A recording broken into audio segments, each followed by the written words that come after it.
All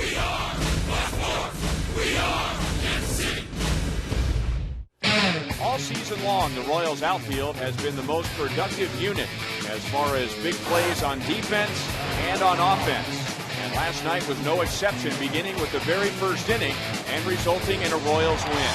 Game 2 with Tampa Bay is next on Fox Sports Kansas City.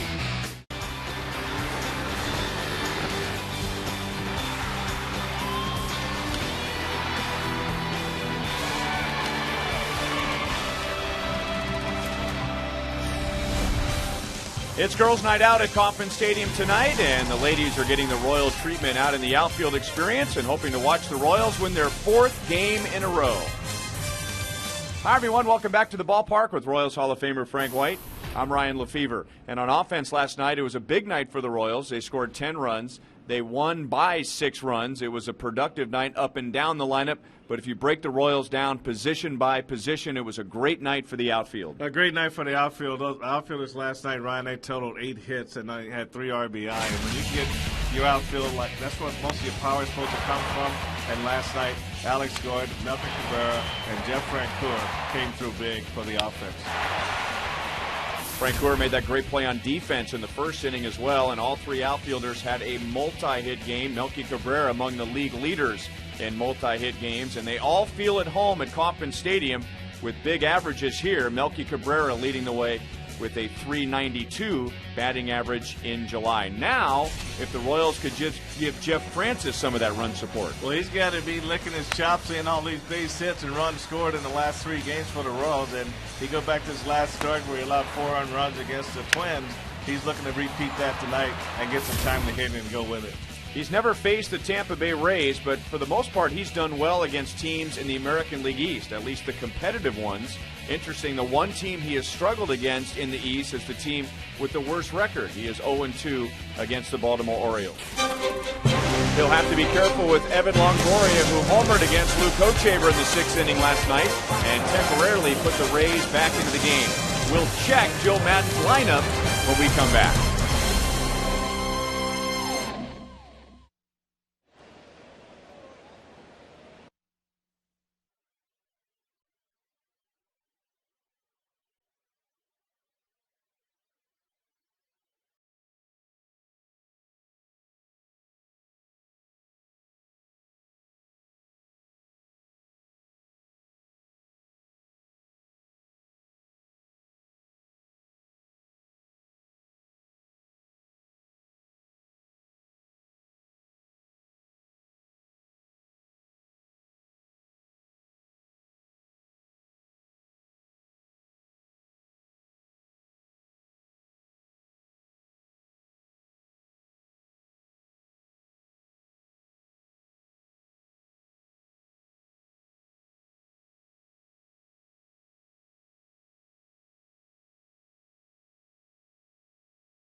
Royals Baseball is brought to you by the Missouri Lottery. When you play, students win. Ladies' night at the ballpark tonight. Last night it was another return to Kansas City for Johnny Damon, and he came up with 3 hits. Swung the bat very well last night, Ryan. He's still swinging the bat good. You know, that was 3 hits last night, and also has 100 hits against the Royals on his career. At the time that he spent with the Royals here, he had 894 hits. However, he will not lead off tonight for Joe Madden. But they got some new guys in the lineup tonight. In Joe Madden's lineup, Desmond Jennings will be leading off in left field, and down at the bottom of the order, you've got Kelly Shopick in the lineup catching, and Elliott Johnson at shortstop. Ram Trucks will give us a look at the Royals defensively tonight. But that good outfield is back out there again tonight, and Alcides Escobar, who left the game with a slight contusion on his leg, is back in there at shortstop, and Jeff Francis and Brian Pena will be the catching and pitching combination. Alcides Escobar will get tomorrow off, but he's back in there tonight, taking a spike to the knee on a hard slide by Sam Fuld. He came out early, but he will start tonight. It's the Royals and the Rays, and the first pitch is next.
In addition to being ladies' night, it is also KU night. And the baby Jayhawk was here tonight before the first pitch.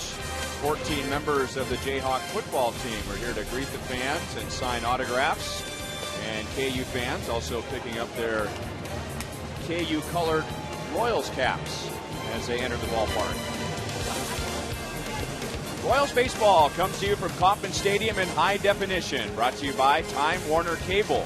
Get no-fee HD with digital TV from Time Warner Cable. And just below that camera is Joel Goldberg. Well, we know how good the outfield has been this year, Ryan. 34 outfield assists now this year. 15 of those outfield assists have come in the opener of a series. The Royals have played 33 series, so do the math. 15 of those 33 outfield assists have come in the opener. The Royals have made a statement to the other team. Jeff Francoeur did it in the first inning last night. Guys? And this is one of those teams where the Royals want to make a statement with the way the Rays can run, and they've gotten some more speed today, making a roster move and calling up Desmond Jennings from the minor leagues. And Jennings will lead off. Johnny Damon will bat second tonight. And Jeff Francis is in with a strike. Reed Brignac, who took over as the everyday shortstop when Jason Bartlett was traded away. He was doing just fine on defense, but really struggling at the plate. So they send him down to the minor leagues to get him right. And it's an opportunity for Jennings, who came up late and played with the Rays last year. Here are his numbers at AAA Durham. 2 years ago, he was the Rays minor league player of the year, and last year considered their top prospect.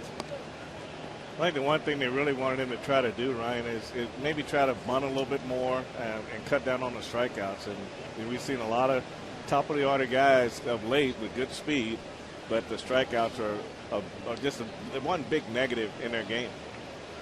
And the first thing he did tonight was show bunt. So the message was received. Well, at some point you got to figure out what do I have to do to stay here and then make that adjustment. That's into left center field. It's a long run for Alex Gordon, and Desmond Jennings has two and will stretch it into a game opening triple. And that's worth $1 million smile. So the Rays coming out swinging tonight like they were last night. Well, you got a good idea of what kind of speed Desmond Jennings had. This curveball went right down into his swing. And when he got into left center field where he got a good break at it, when the ball hit the wall, it bounced towards center field. And Alex had to chase it up the line a little, up towards center field a little bit. And you can see Jennings come around second, and he just more or less cruises into third base. Johnny Damon fouls the first pitch away. It was Damon last night who opened the game with a double. And then right after that, Ben Zobrist doubled. Two batters, 5 pitches into it, and Tampa Bay had a 1-0 lead. It was the only time they led last night as the Royals came right back with 3 in the bottom of the first, and now 0-2 from Jeff Francis to Johnny Damon.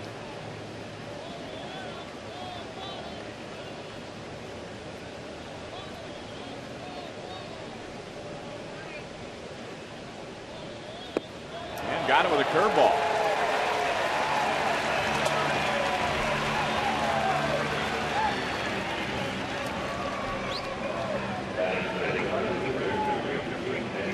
Another hot night in Kansas City. 101 degrees at first pitch.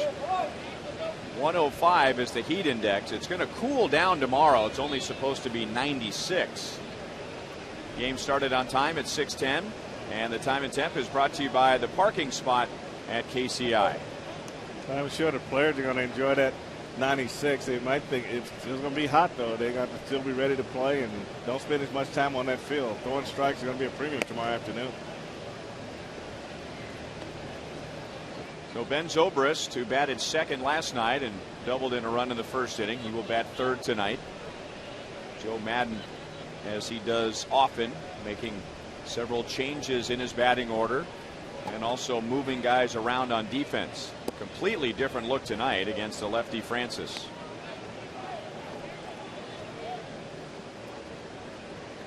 Zobrist 1 out of 5 with that first inning double. Well, the Royals were giving the Rays a run on the first hitter, but Johnny Damon strikes out. Now the infield comes to halfway, and so anything hit hard, they'll probably try to hold a runner. But with Jennings' speed at third base, they're going on contact. It's going to be tough to get him at the plate.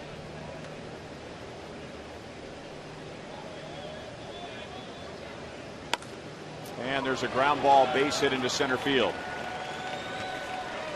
So 2 nights in a row, the Rays have a 1-0 lead.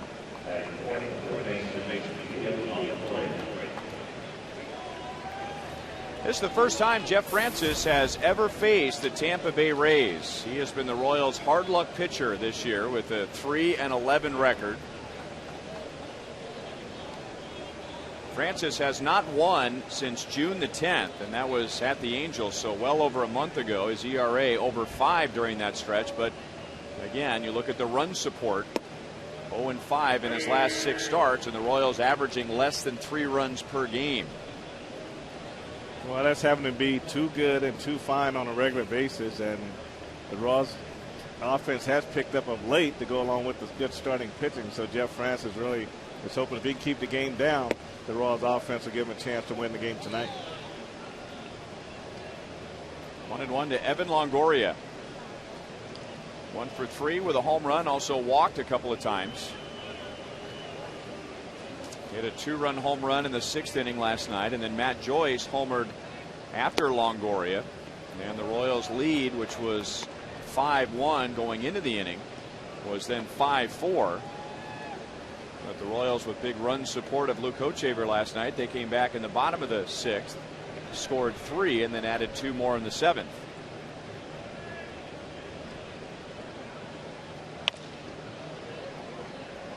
Two and two.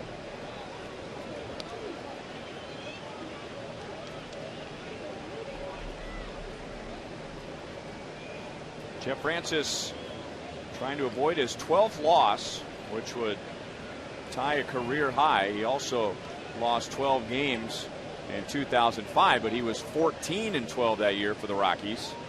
And also that year, when he lost 12 games, his ERA was 5.68. This year it's 4.63, so his ERA is a point better than that year. But as we told you, the Royals have struggled to score runs for him this year. I don't think the Rockies were struggling to score runs for him in 2005. Not really. I think you can almost give playing in Colorado 1 run per game. More. That's probably why that's 5 ERA versus a 4. Back-to-back hits now from Zobrist and Longoria. Putting 2 on for B.J. Upton. The one pitch that Jeff's gotten hurt on is that pitch right there, the curveball. When he struck Damon out, it stayed up a little higher, but that curveball is coming right into the right-hander swing, right high in the strike zone, and it's been able to get hit pretty hard.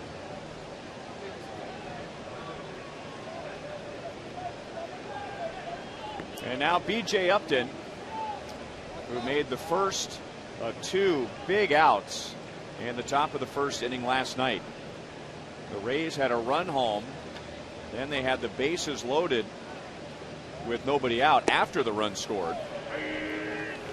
Francis, first of all, got a strikeout against Matt Joyce, and then Upton hit a fly ball to right field. Zobrist tried to score from third. He was thrown out by Jeff Francoeur, and the Rays only got 1 run in the 1st inning. And after the game, their manager Joe Madden called his team's effort last night horrible, saying it all started in the 1st inning when they only scored the 1 run. Well, it's nice to be honest. I mean, it wasn't a very good game. It wasn't well played at all.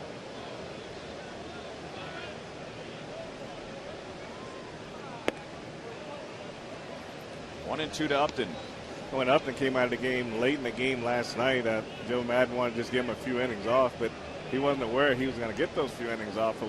So when they gave up the DH to move things around, Upton's first thought was he's been traded. Really? Yeah. He thought he hit that tap on the shoulder.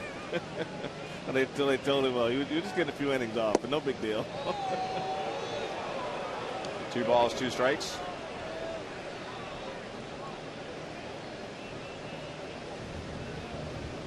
Now you take a look at Brian Pena right here. They really wanted him to set up late, so he gave that early look inside to try to throw Upton off. And with a runner on second base, that's another way of trying to keep them from giving the signs away. A long run for Francoeur. He goes to the line, makes the catch in fair territory. So for the 2nd straight game, Jeff Francoeur makes a nice play in the 1st. He went a long way too. It had the sun in his eye, and you know that shade and the light, and he's playing probably more full in right field than straight up, and you can see how far he had to go. And this play right here, Ryan, I'm really surprised that Zobrist didn't tag up at second base on that play.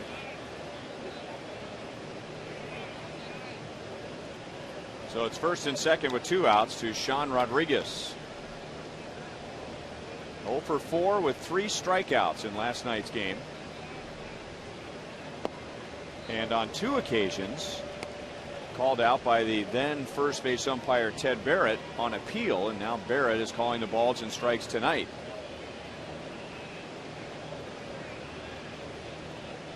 You don't want to go too far with any umpire when it comes to arguments, but especially Ted Barrett, who is a former boxer. And he didn't spar with just anybody.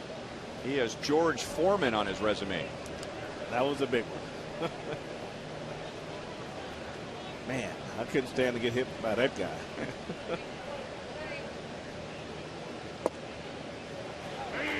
Two balls and 1 strike.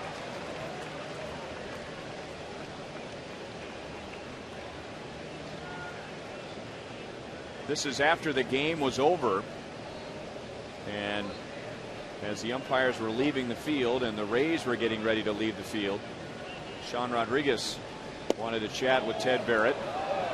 Crew chief Tim McClellan stepped in, although I think Ted can take care of himself.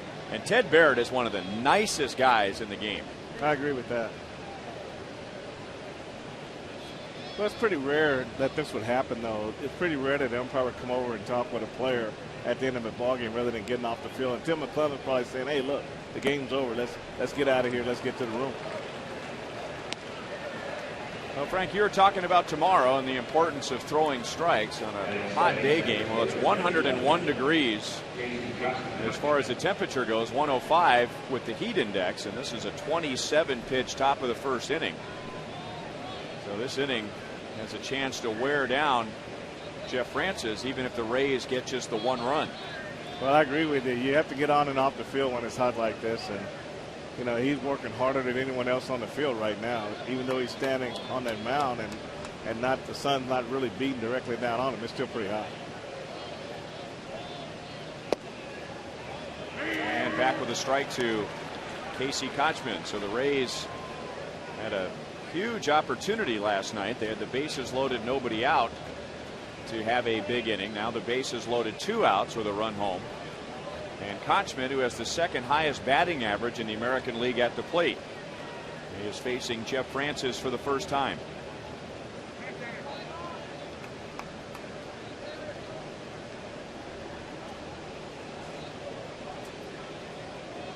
Francis has given up 3 hits and a walk.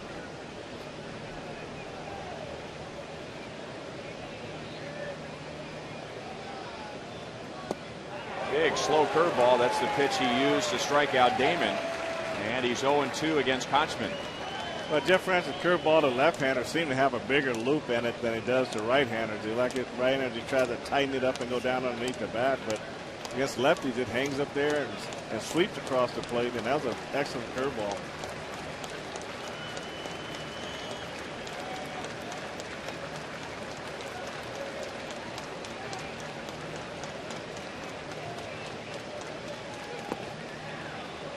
Ball, 2 strikes. That was the 30th pitch of the inning for Francis. Yeah, you throw Kochman 2 breaking balls like that, round 1 that stayed on the middle end, and the other one goes away, and now he's really opened up the outside part of the plate. So this would be maybe a good opportunity for him on 1-2, maybe go with a fastball on the outer edge.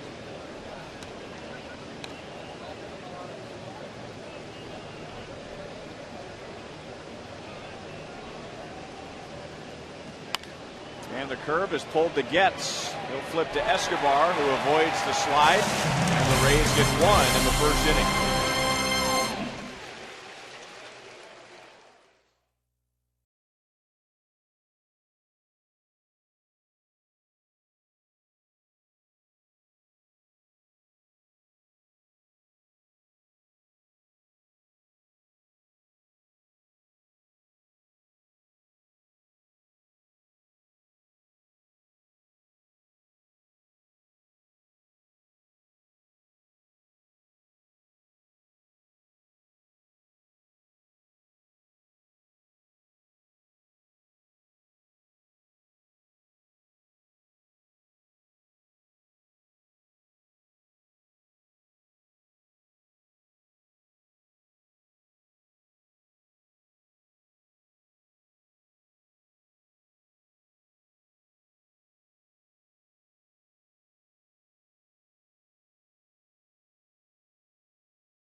And now the Royals with this lineup will face right-hander Jeff Neiman.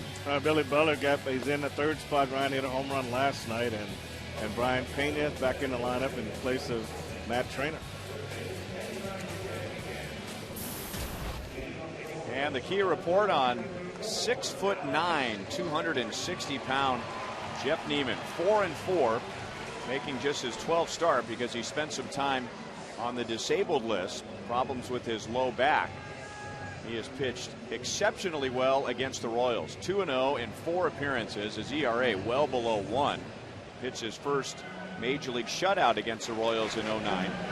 His first 6 starts, a 5.74 ERA. Then he went on the disabled list, and since coming back, his ERA is just a few points above 2.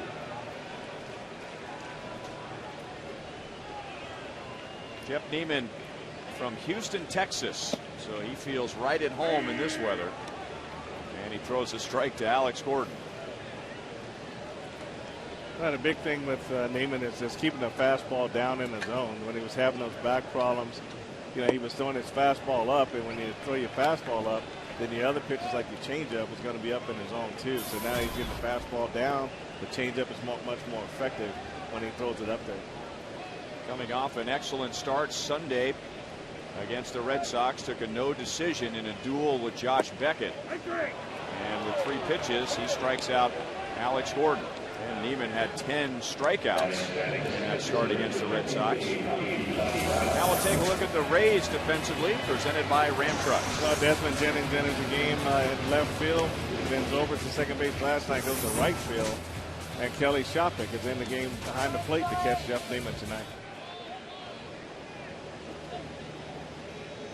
So there's Desmond Jennings in left field. Opened the game with a triple, his first big league at bat this year. Played with the Rays last season, and then Jennings coming home to score. Now way inside to Melky Cabrera. We remind you to look for the Miller Lite Taste Greatness moment later in tonight's game. Melky certainly qualified for that last night with 3 hits, 2 runs scored, and 3 RBIs.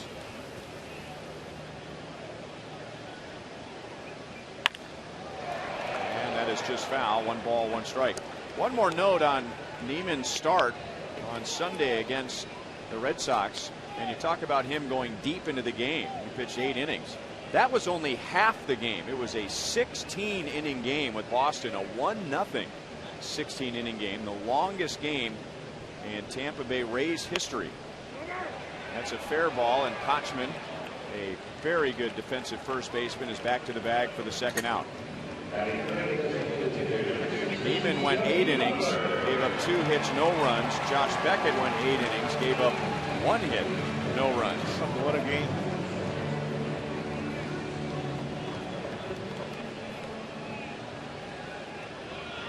Now Billy Butler with 2 outs and nobody on. Billy homered last night. He had not homered since June 10th against the Angels. That was a walk-off home run. Finished the game with 2 hits, 2 runs scored, 2 RBIs. And Neiman throws strike 1.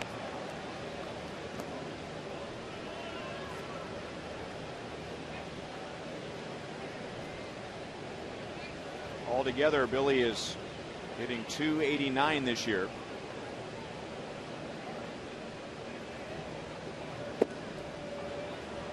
And if Jeff Neiman has a 0.71 ERA in his career against the Royals, you figure he's been tough on Billy Butler, and he has. Billy just 1 out of 10 against the 6'9" Jeff Neiman.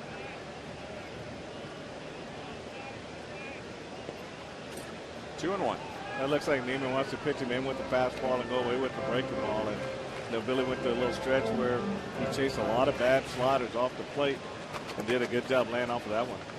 And Billy, as we told you, had a good night last night, but his first at-bat was a strikeout swinging at a slider down and away, and that's what the White Sox did to him over and over again. And obviously the Rays advanced scout picked up on that. Late movement on that fastball. Billy thought it was high, and the count is 2-2. Yeah, Foxtrax said it's slightly high, borderline. If you asked the umpire, he would say borderline. So with 2 strikes, you got to try to foul that pitch off and do the best you can if he's going to call it up there. And then got him with a fastball up. So Neiman strikes out 2 and faces only 3.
Ball is brought to you by AT&T, the nation's fastest mobile broadband network. By Panera Bread Catering. Order online at PaneraKansas.com. And by Chevy. See your Kansas City area Chevy dealers. Girls' night out. And it is also KU night, our second university game of the season. 101 degrees at first pitch. Jeff Francis allowed 1 run in the first inning, but maybe more damaging than that, 31 pitches. He'll face the 8, 9, and 1 hitters coming up here in the second. And a big curveball at 66 miles an hour to Kelly Shopik. Robinson Chirinos was the Rays catcher last night, 1 for 4.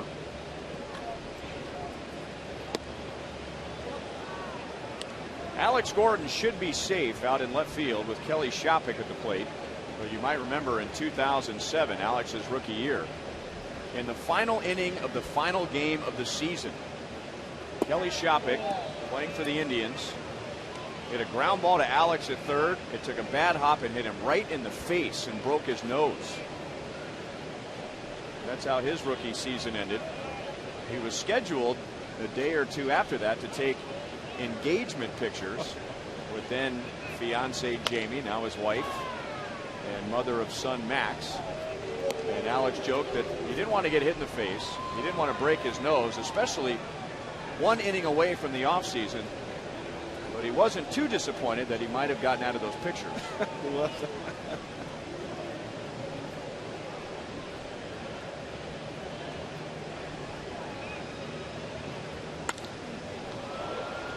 In the air to right center field, and the ball is carrying, and Melky Cabrera calls off Jeff Francoeur, 1 away. Final game of this series, final game of the homestand is tomorrow at 1:10, and we will celebrate Christmas in July with appearances from Santa and Chili the Penguin. Plus, the first 10,000 fans receive a Royals snow globe presented by the University of Kansas Hospital. That's tomorrow at 1:10. Felipe Paulino against Rays rookie Alex Cobb.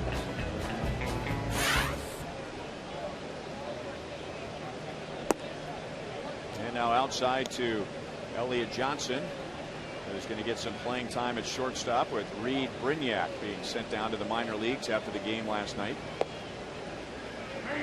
1-1. Joe Madden is really struggling to try to find someone to give some offense at that shortstop position and even behind the plate. So he's moving guys around in and out, just trying to figure out a combination that they can put in the middle that's going to give him some offense.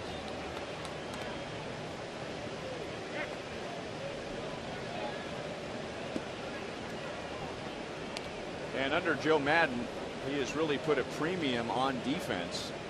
So I'm sure he was torn because Reed Brignac apparently was playing excellent at shortstop, just wasn't hitting much, but it had gotten so bad and his confidence was so low that they had to do something. And the move was made to send him to the minor leagues. But you're talking about a premium position. And sometimes, as he is right now, he's sacrificing a little defense to try to find some offense.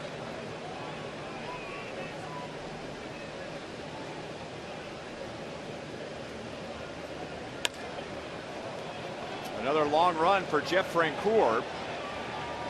And that's a fair ball in the corner. That ball really straightened out. And Johnson, with one out, will end up at third base.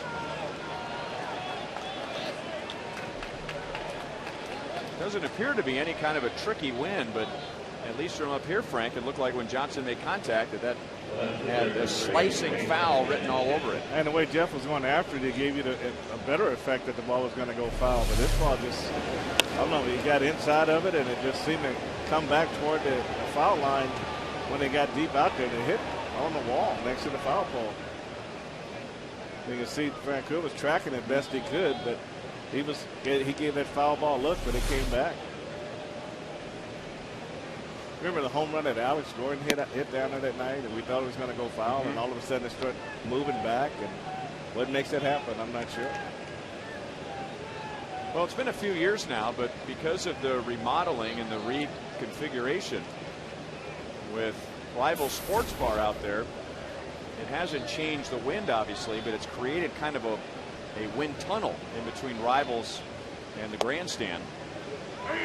That was the one that we thought was going to be a home run, but the way the wind moved it back toward the field, they ended up hitting the top of the rail and coming back into the play, coming back in play. So there's Rivals, and a bit to the right there. What used to be a wide open area, now you got the wind concentrated in a small area between Rivals and the upper deck, and Desmond Jennings is going to have another extra base hit. So the time was right to call him up. He has a triple and now a double in the first 2 innings. And Tampa Bay leads 2-0.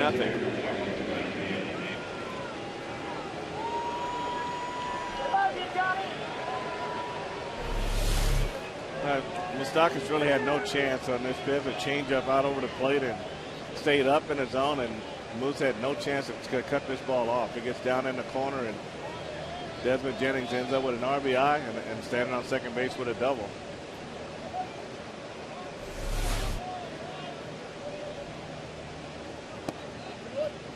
Ball one to Johnny Damon, and Jeff Francis struck him out on 3 pitches in the first inning. And if Johnny makes contact and a well-placed ground ball in the first, he drives in a run. Ben Zobrist after him picked him up with a single, and that got Jennings from third.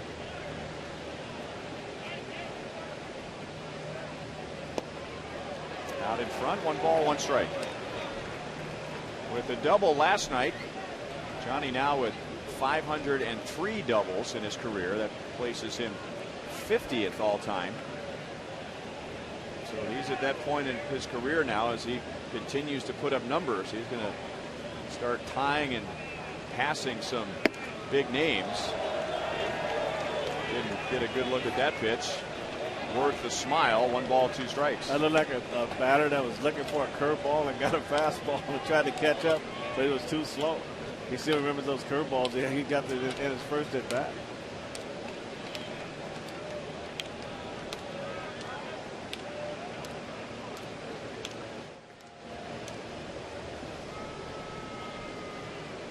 But Johnny should have a lot of triples to his credit too. I mean, he's done a lot of great things as a hitter. Over 100 triples in his career. Over 500 doubles, over 200 home runs, over 2,500 hits. He is one of 11 in Major League history to accomplish those numbers, and the other 10 are in the Hall of Fame, including George Brett. So Johnny is having a bad time with the Jeff Francis curveball, and he's 0 for 2. Johnny's having a tough time guessing. He's pretty much guessing wrong on almost every pitch right now. But he thought he'd have the curveball and got the fastball up and in, and And then you don't know what what's going to do with the fastball the next time, so he gets even better curveball to try to swing at. And Jeff Francis gets the strikeout. And now he gets Ben Zobrist to single to center field, driving in Desmond Jennings, and he has Jennings at second with 2 outs. And Francis makes a great pitch on the outside corner, 0-1.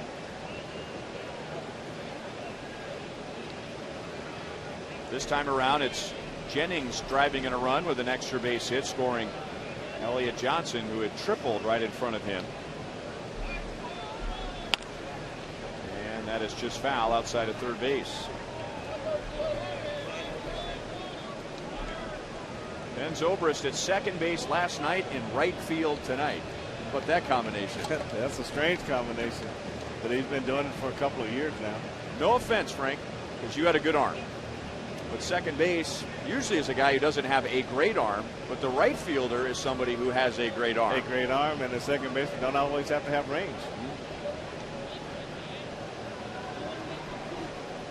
They went from being a strong defensive position to an offensive position. And Francis strikes out Zobrist this time around, but the Rays had another run in the second inning.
To learn more, visit kia.com.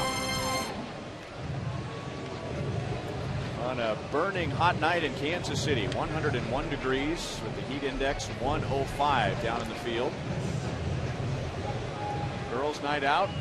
It's also KU night at Kauffman Stadium. And football coach Turner Gill is going to join us in the top of the third inning. Eric Hosmer, Jeff Francoeur, and Mike Moustakas against Jeff Neiman, who faced 3. Struck out 2 and got a ground ball to first base. So Hosmer facing Neiman for the first time.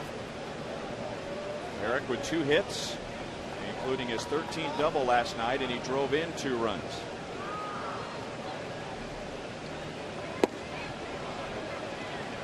No balls, 2 strikes. When a team has 10 runs, 16 hits, you figure several hitters are going to have a good night. And all 9 starters had at least 1 hit for the Royals. Hitters 1 through 5 all had more than 1 hit. Shopik runs to the outside, throws down to first, and that gives Neiman 3 strikeouts. Here's a look at tonight's Sprint You Call It question. And an extension of our Fox Hot Watch. What do you think will happen tonight? Alex Gordon, A, or Melky Cabrera, B, will be at 300 at the end of the game, both coming in at 298 tonight. Royals bullpen does not allow a run, that's C, or D, 2 or more are hit by a pitch, and maybe TJ McGinnis is suggesting there might be some carryover from last night's game. Well, I think the Rays understood why that happened, and I think they're pretty much okay with it. I can't see them coming back and making a big deal out of it tonight.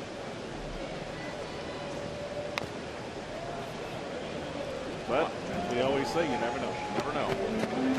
Here's Sam Fold, who was not in the lineup tonight. It was his slide with the spikes up, as they say, and sliding into Alcides Escobar's shin. That came in the 5th inning. And then later in the game, Luke Kochaver drilling Sam Fold with a pitch. B.J. Upton with a great jump, showing off his speed and making a very difficult play. And takes a hit away from Jeff Francoeur.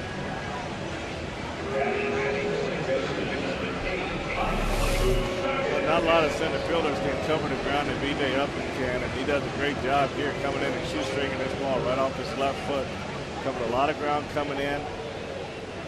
State kept his balance. Outstanding play. He's one of the few center fielders that play shallow, man. And that, you know, he doesn't go as deep as a lot of center fielders in center field. 2 down to Mike Moustakas. He might have had the best 1-for-5 game of his life last night, because that first hit came in the 1st inning, and it snapped an 0-for-22, and he also drove in a run with that base hit.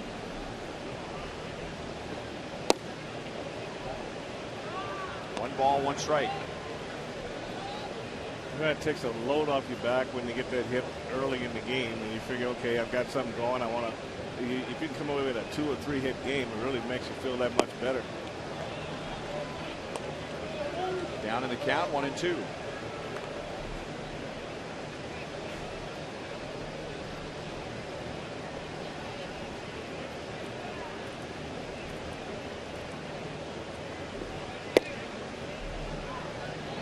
Two balls, 2 strikes. Jeff Neiman has retired the first 5 Royals with 3 strikeouts. Remember, this is the pitcher who is already 2-0 in 4 appearances before tonight, with a career ERA below 1 against the Royals. Still 2 balls, 2 strikes. Remember, you can follow every Royals game through Game Connect on FoxSportsKansasCity.com. As you watch the game on TV, you can join the conversation about the game on Twitter. You can track trends and stats. Go check out Game Connect, and you'll find it at FoxSportsKansasCity.com. And the one pitch that really giving Moose a lot of trouble with that hard breaking ball down underneath his swing, and he's been kind of swinging over the top of it. Tried to use some late movement with the fastball. He does have good movement on his fastball tonight. 3-2 with Brian Pena on deck.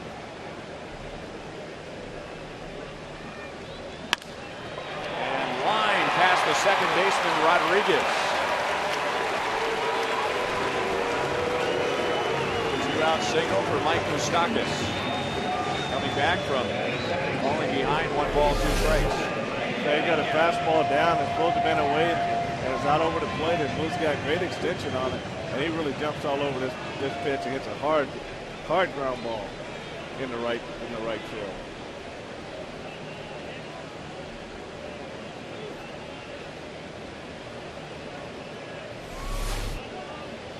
So it brings up Brian Pena, not in the lineup last night. Matt Trainer started for the Royals, and Matt Trainer on base 3 times, scoring a run. Brian hitting over 300 in his last 27 games, but he steps in tonight 0 for his last 9.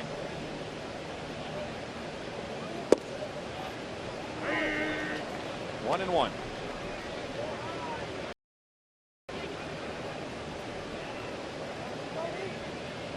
Brian, the past few days, has been bothered by a sore big toe, which was the result of a foul ball. And then you figure, being a catcher and the strain that a catcher puts on his feet and his toes going in and out of a crouch all night. Big curveball is low, 2-1. Yeah, it's kind of awful hard to kick back on your heels. You got to get up on the ball to your feet, and you got to find out how to get the best relief possible.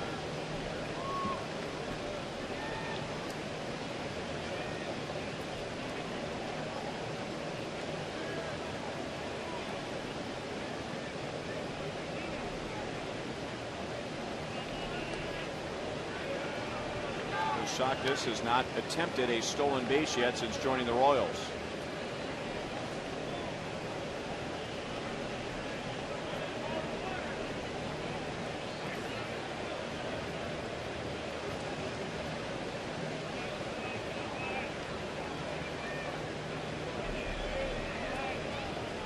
Not running, and Pena takes high, 3-1.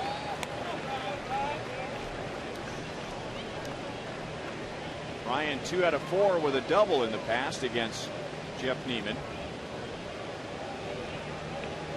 Moustakas singled with 2 outs, getting the Royals their first base runner.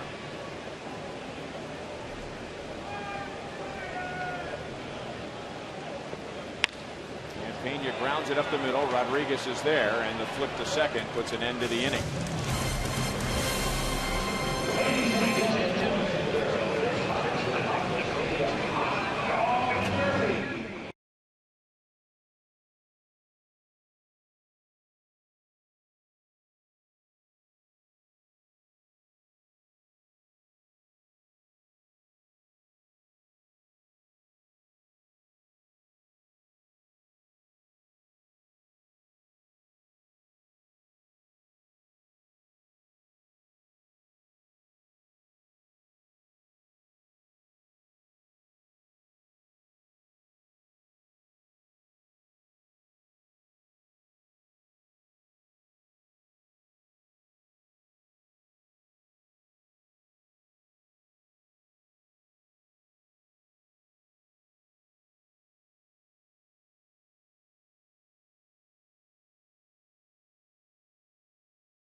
KU night at Boston Stadium, and before the game, head football coach Turner Gill throwing out the first pitch. And if that looks like a guy who's thrown a baseball before, it's because he has thrown a baseball before, not just playing catch in the backyard. But Turner Gill, in addition to being a college star at the University of Nebraska, was also a professional baseball player.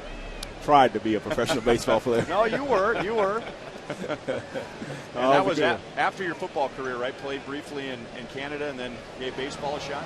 Yeah, I was fortunate to have an opportunity to go play baseball. I always grew up loving the game of baseball, and hopefully I had an opportunity to go at the next level, and I was glad I had an opportunity. It didn't quite work out to get to the major leagues, but I enjoyed my experience. What position did you play? Played shortstop. Okay.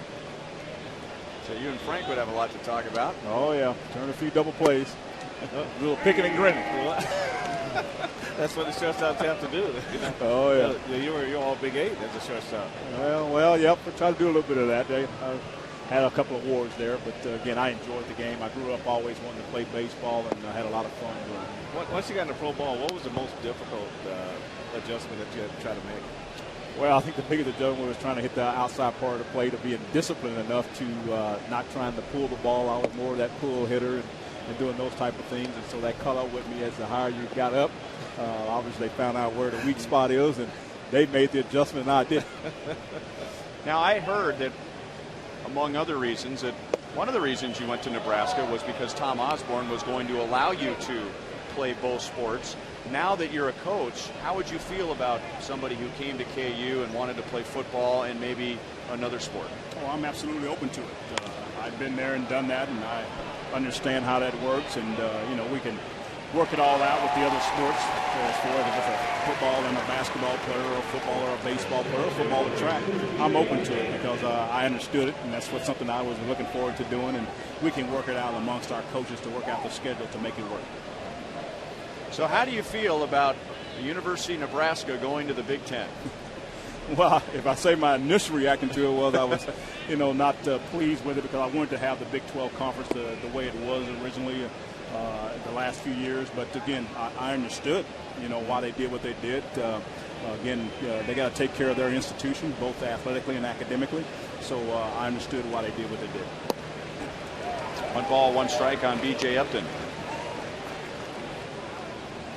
Here are the games that are coming up for the KU Jayhawks, the non-conference games. McNeese State, Northern Illinois, and then Georgia Tech, which was your first win as head coach of the Jayhawks. And September 3rd. I mean, we're talking about a little less than a month and a half away, so the guys are going to have the pads on pretty soon. Well, they're going to be out here in this heat with the pads on, and so I'm excited for it. I'm looking forward to our players getting back in the football thing. I know that they're excited. They have improved in a lot of areas. Our strength staff has done a great job of doing things. Our players are really more focused than what we were last year. We're all trying to fill each other out a little bit last year as a new coaching staff coming in, and now we got that 1 year under our belt, and now we're ready to move forward and move this program forward in a great way for our fans, for our alumni, and all the people that are associated with the University of Kansas.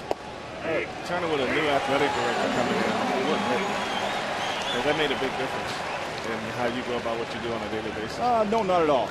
It's been a great transition there. Cheyenne Zinger is definitely a football guy. He understands what it is, a former coach, and been involved in it a lot. And so, again, we have worked very, very well so far. I'm looking forward to working with him now during the season.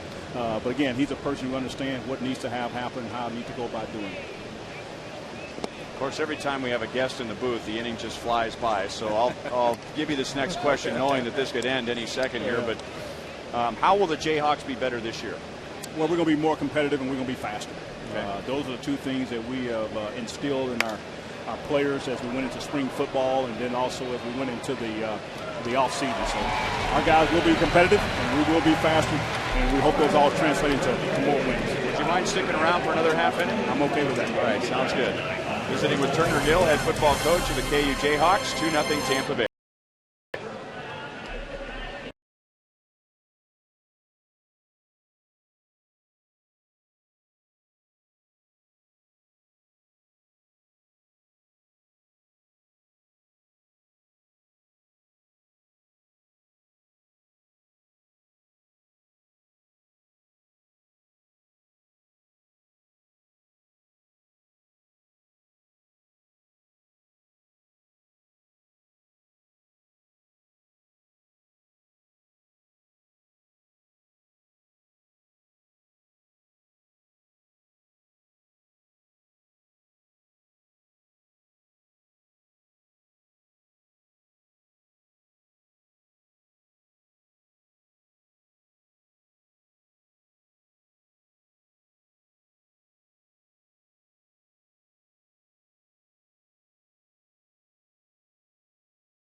Career woman and a survivor of heart disease that has affected 3 generations of her family.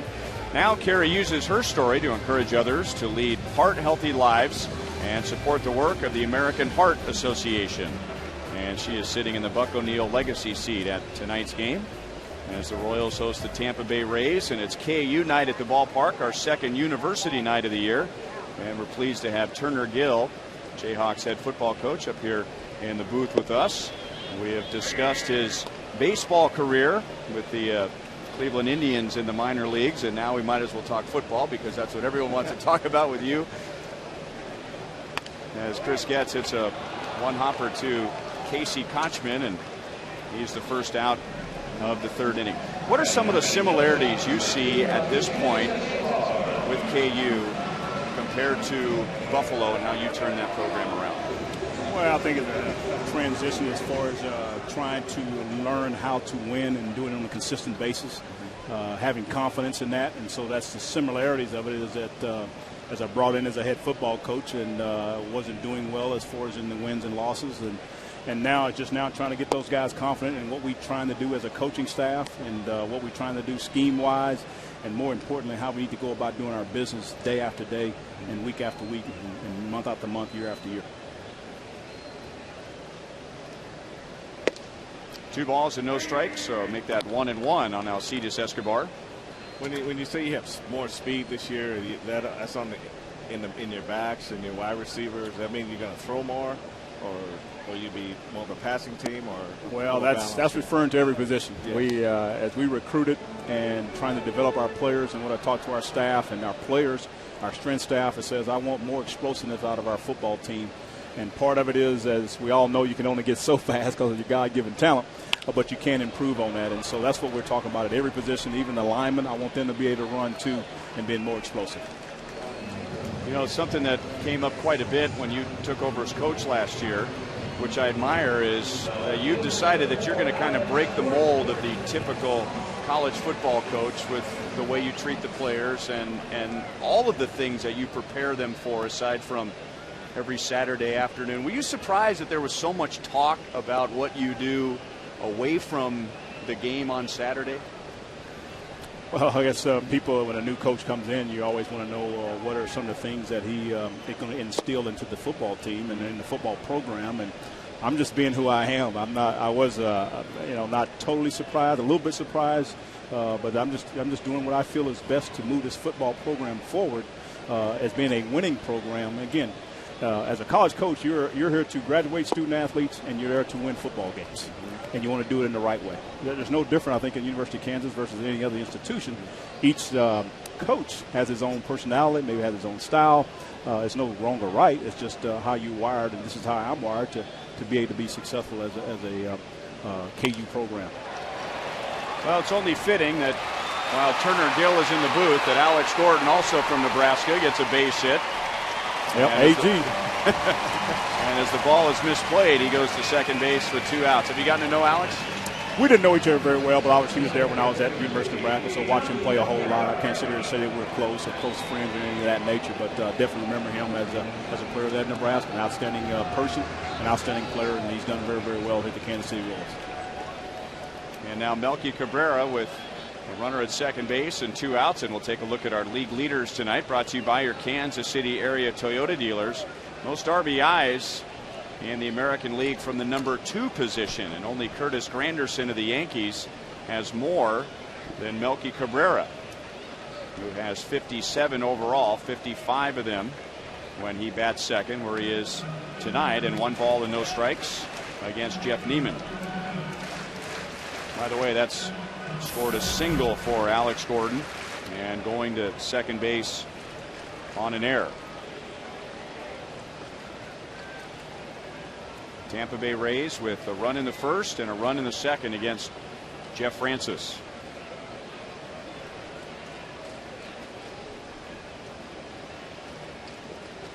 Mm. 2-0. He just the pitcher just saying that's my area. That's right. Did you get any of those when you? Oh yeah. Well, I can remember there in the minor leagues there that's.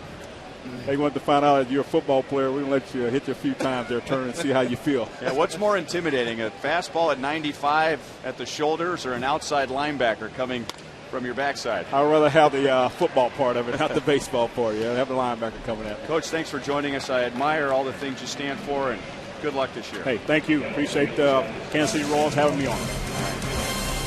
Good luck, Coach.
The fourth inning, and look at the wideband internet pitch speeds brought to you by Time.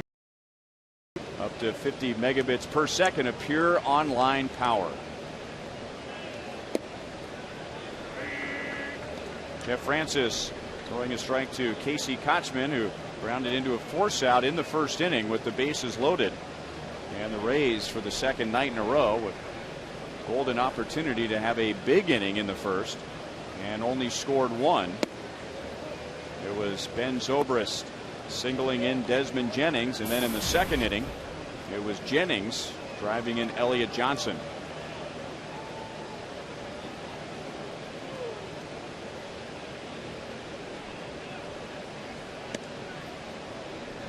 Two balls and one strike.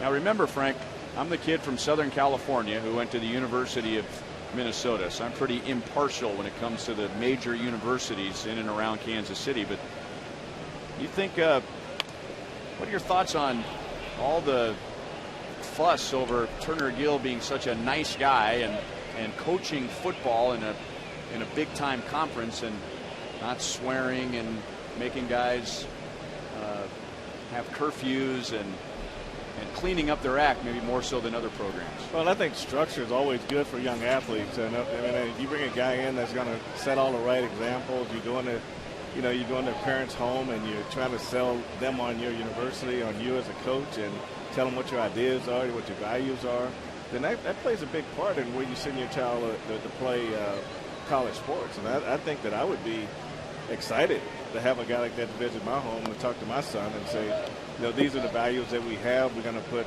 education and football. They're both important to us, and we want to get both accomplished. And the side of it where the positive side, where I'm going to take care of your son. I'm not going to leave him out there to get in trouble. I'm going to have curfew. I'm going to have him in on time. I think that's all. Kids need structure. And in that environment where kids are coming from home the first time and where you have an uncontrolled situation for the most part in college, then I think that's valuable. Having played college sports myself, I just think back of all the guys that didn't make it. You don't have to go on to other things in life and get married and have children, and really makes you consider what's really important about the college experience. And wins and losses are important, and certainly everybody in Lawrence wants to see the Jayhawks winning conference titles and playing in BCS bowls. But most of those guys that are playing for him now are going to go on and do things in life that are much greater than yelling and screaming and swearing and spitting and cussing. And there are a lot of people that think that if you're not fiery, you're not a good coach. Mm-hmm. And I think that's a misconception. I had to deal with a little bit of that myself. Well, you're too nice. Mm-hmm. But it's about being in that environment, being in that arena, knowing what you have to do and how you're going to motivate your guys. So nice guys like Turner Gill, these guys know how to motivate. Mm-hmm. And you just listen to him up here, you can tell he's a ball of fire. He's ready to go. And I think that's all enthusiasm, that energy in their coach, and say, hey, let's go work. And they want to get out there and get it done. Yeah, there was a kind of an intensity and look in his eyes when he was standing up here that he was doing more than talking to us. He was watching the game, and what struck me is when Melky Cabrera took that pitch up and in, he was the one that went, ooh. He remembers that pitch. That's right. But it's amazing to me how, back in the early 70s when we had Willie Lanier and those guys, they come over, they take batting practice with us sometime, and you talk about 60-mile-an-hour fastballs in batting practice, and they're like, man, you guys are nuts. And we think they're nuts. The Rays with back-to-back singles to greet Jeff Francis in the top of the fourth inning. So they have 7 hits already with a 2-0 lead. And now a concern for Francis would be his pitch count, as he is at 76 in 3+ innings. Royals will be hosting the New York Yankees and the Boston Red Sox on the same homestand beginning Monday, August 15th through Wednesday, August 17th. That's the Yankees. And then a 4-game series against the Boston Red Sox. That's August 18th through Sunday, August 21st. So those tickets are going to go fast. Call 1-800-6-ROYALS or go to Royals.com to order those tickets now. As Turner Gill is chatting with Denny Matthews and an even more familiar voice and face, Bob Davis, the voice of the Jayhawks. I love to hear what Bob's asking him right now. I'm guessing Bob sailed right past the baseball questions that we asked Turner Gill, and he wants to know more about how the Jayhawks are going to play better this year. I bet you're right.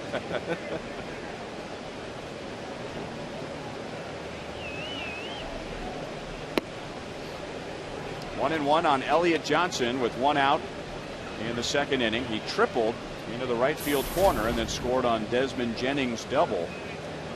So this is perhaps the beginning of a long stretch of games for him at shortstop, with Reed Brignac being sent down to the minor leagues after the game last night, and he's responded with 1 hit and now a deflection perfectly to Chris Getz. 1-4-3, a double play.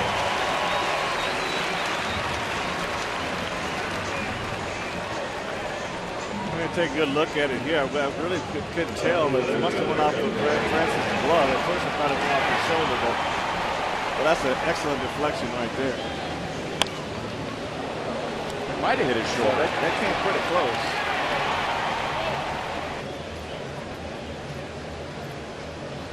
And it must have, because the Royals are going to want to take a look at the shoulder, which happens to be his throwing shoulder. And if you read Jeff Francis' lips, he says, "I'm all right."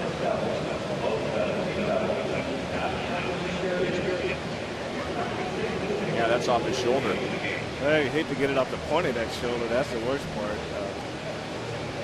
Didn't quite get that glove in the way. You couldn't tell in fast action where it hit, when it first got hit, but maybe down around the Royals logo.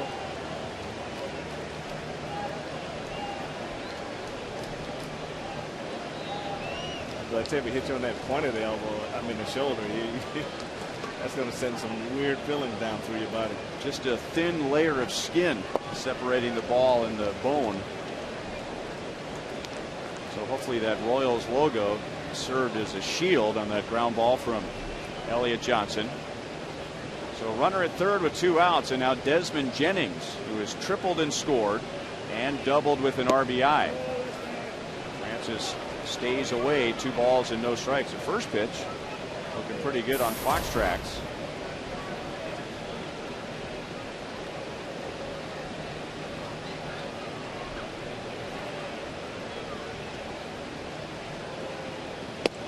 Desmond Jennings considered the heir apparent in left field for Carl Crawford, who left as a free agent and signed with the Red Sox, but the Rays didn't think he was quite ready for opening day this year, and that's why they went out and they signed Johnny Damon and Manny Ramirez to rotate in left field and a DH. Ramirez has retired. Damon has mostly been the DH. So now was the time to call Jennings up. The Royals will intentionally walk him and go after Johnny Damon. He's had a bad time tonight against Jeff Francis's curveball. He really has, and Desmond Jennings after the game will probably go up to Johnny and say, "How about that?" I get walked so they can face you.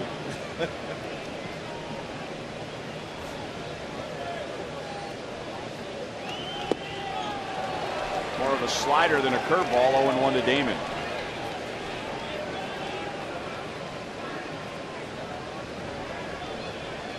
Remember the other night we were talking about Bruce Chen having never faced Omar Vizquel, 2 guys have been around for a long time. Now these 2 guys have been in different leagues, but even with interleague play, still somewhat of a surprise that Johnny had never faced Jeff Francis before tonight. That might explain some of his difficulty with the curveball. It's not the first left-handed curveball Johnny's ever seen. But Johnny kind of reminds me of Bobby Abreu with Jeff Francis' curveball. Both guys approach the curveball the same way. Jennings takes off, got a good jump, so good that Pena just ignores him. So Desmond Jennings, all he's done tonight in 4 innings is hit a triple, a double, score a run, drive in a run, walk, and steal a base.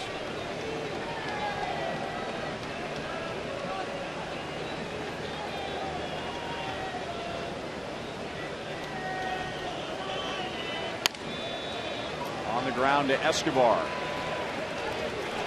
In the dirt, scooped by Hosmer, and the Rays lead 2 in scoring position.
KU night here at Kauffman Stadium.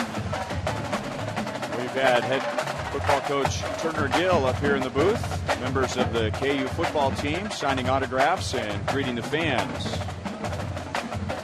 Tampa Bay with a 2-0 lead to the bottom of the fourth inning. It is also girls' night out at the ballpark.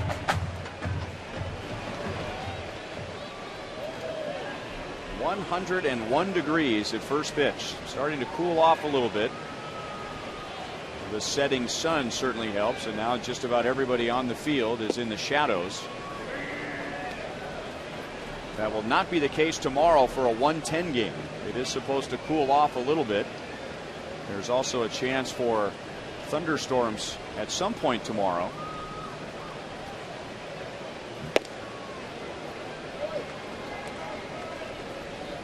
So there's Jennings in left field. He's in the shade. B.J. Upton the same.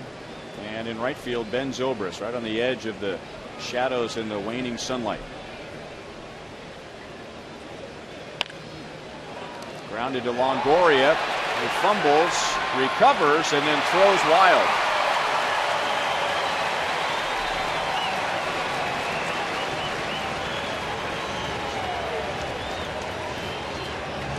So Billy Butler, after striking out his first time, reaches on an error. This ball is hit pretty good by Billy, but tough, man. Longoria left to get deep into his body. Now, this is where, if you remember who's running, he took a little bit more time. He might have made a more accurate throw, but he got in a hurry. Ball goes off the heel of his glove, and he just spins and throws and pulls Kochman off the back.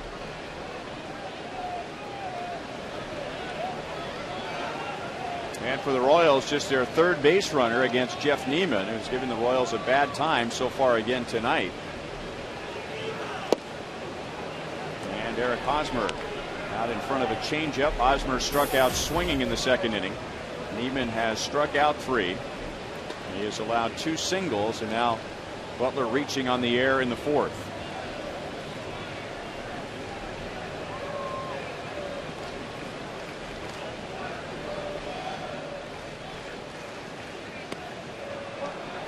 Two.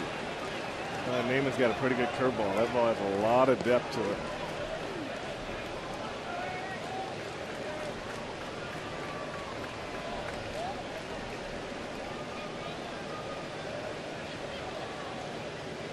Royals are playing game number 100 tonight. And that skips away from Shopik. Well, Billy Butler moves up to second base. So an error, and now a wild pitch puts a runner at second base with nobody out. Just straight in here.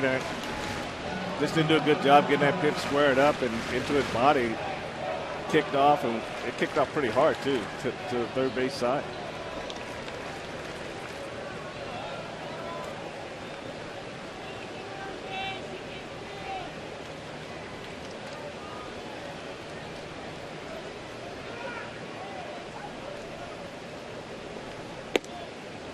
Two balls, 2 strikes. Last night, the Royals with 10 runs, 16 hits. In their previous 8 games, they were averaging about 2.6 runs per game. So hoping that last night would be the beginning of something bigger than one win. All 9 starters had a hit last night. The first 5 hitters in the lineup had 2 or more hits. So far tonight, just 2 hits against Neiman. And a curveball is fouled away, still 2-2.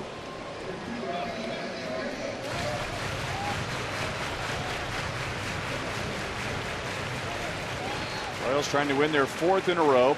Twice this year they have won 4 straight, which is a season high. But the last time they won 4 in a row, that was back in early May.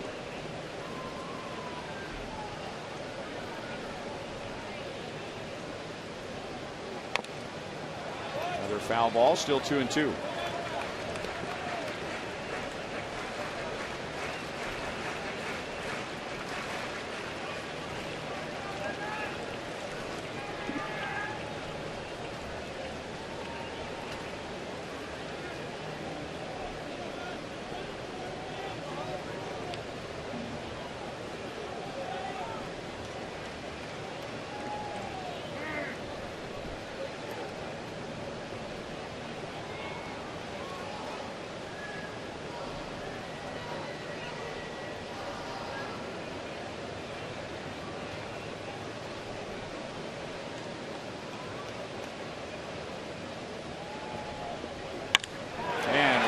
into right field, a base hit for Hosmer. So Butler to first, or to third rather, and now runners at the corners with nobody out.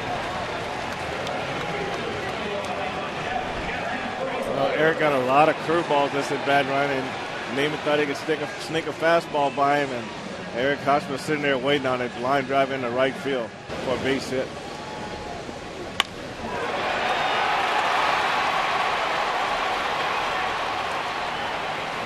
And now it's Jeff Francoeur with runners at first and third, and we bring in Joel Goldberg.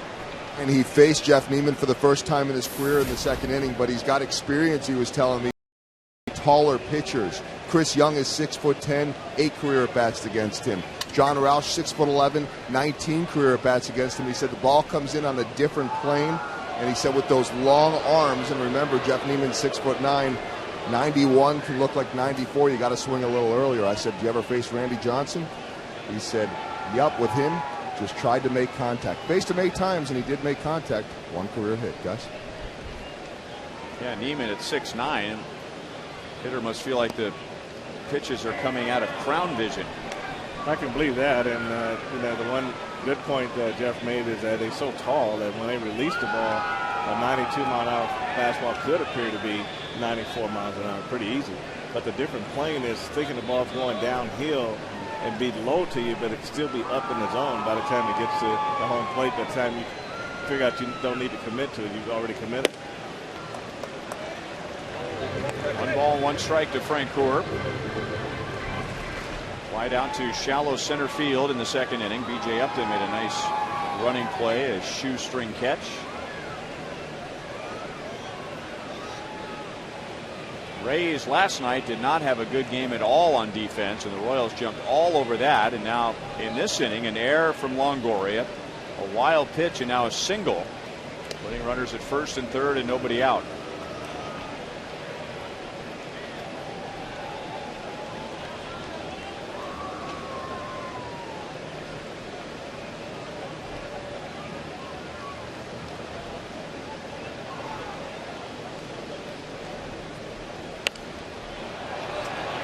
High in the air and foul ground. And Casey Kochman makes the play. Francoeur is out, number 1. Earlier this year, 170 Royals fans and the 548th Transportation Company were deployed to Afghanistan by the Missouri National Guard. And coming up on August 6th, Fox Sports Kansas City and the Royals will send them a taste of home. The 548th will watch the game live in Afghanistan, and Kauffman Stadium will welcome them with Armed Forces Day tributes. Watch This One's for You, August 6th, right here on Fox Sports Kansas City.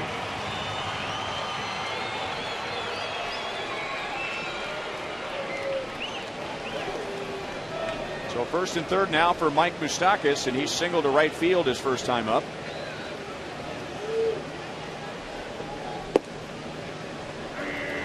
Fastball over the outside for strike 1. Moustakas first falling behind 1-2 against Neiman. Got the count to 3-2 and took a fastball into right field.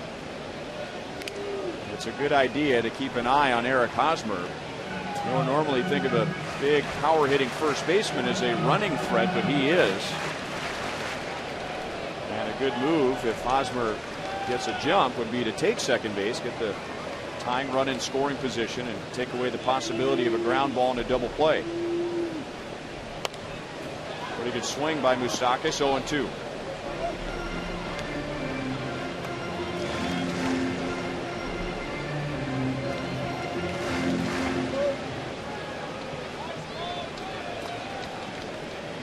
Four stolen bases. Hosmer thrown out twice. And in game number 100, the Royals have 100 stolen bases to lead the American League. Not running.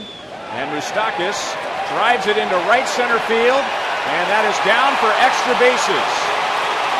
Here comes Hosmer around third base. And the Royals didn't need the stolen base. Moustakas drives in 2 to tie the game.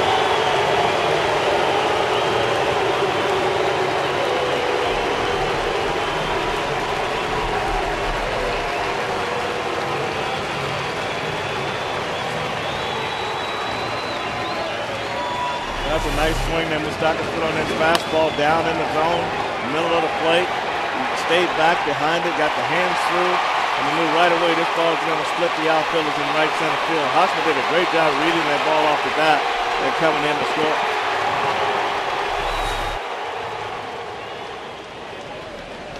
So Moustakas' first extra base hit at Kauffman Stadium is worth 2 runs. And now Brian Pena goes into left field. It's going to be handled by Jennings. Brian is 0 for 2. Well, it didn't happen right away, but remember last night we were talking about a young player in a long slump. And so oftentimes when the long slump comes to an end, sometimes it turns into a hitting streak. And Moustakas was hitless in his next 4 at-bats last night, but now 2 for 2 tonight. Well, I think you can see the kind of life his bat has when he puts a good swing on the ball, and the ball really does jump off his bat. The line drive into right, the first base hit, and the double in the right center field. And now gets back to Neiman. That's the inning. The Royals turn the error into a 2-run inning.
We've been telling you that the Royals have had a difficult time with Jeff Neiman in the past, so leave it to a couple of guys who have no history with Jeff Neiman.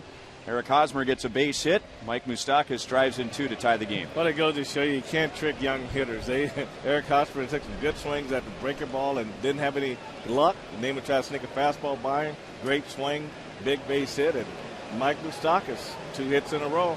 Maybe he's on to something. We're hoping so.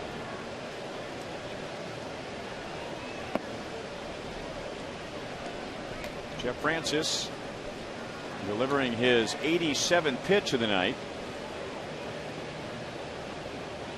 He'll get Ben Zobrist, Evan Longoria, and B.J. Upton. 1 ball, 1 strike on Zobrist. He singled in a run in the first inning and struck out in the second.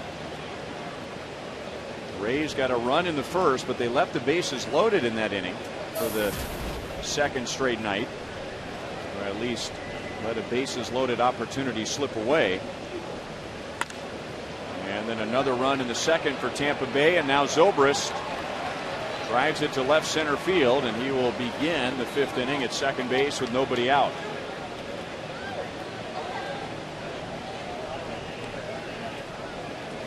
One thing we know for sure, Ryan, anything in the alley is moving pretty good. I mean, every ball that's in the alley just splits the outfielders in no time at all. And Francis left his pitch down, and Zobrist got good extension on it and beat Alex to a point all the way to the wall for a double.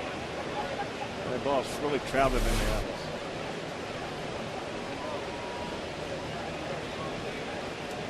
So right away, the go-ahead runner at second base to Evan Longoria, and he blasts it to left field. Back goes Alex, and that's over his head up against the chain link. The throw goes to second base, and Longoria is safe. like Brian Runge was getting ready to ring Longoria up at second base. But he is safe with a double, back-to-back doubles, and Tampa Bay regains the lead. Again, it just go back to missing a spot. Payton wanted this ball down and away, and he got it down and in, and Longoria drives the ball over Alex's head in left field. Alex does the heads-up job. Payton gets the ball off the wall, makes a nice throw in the second, and just ahead of Longoria's slide.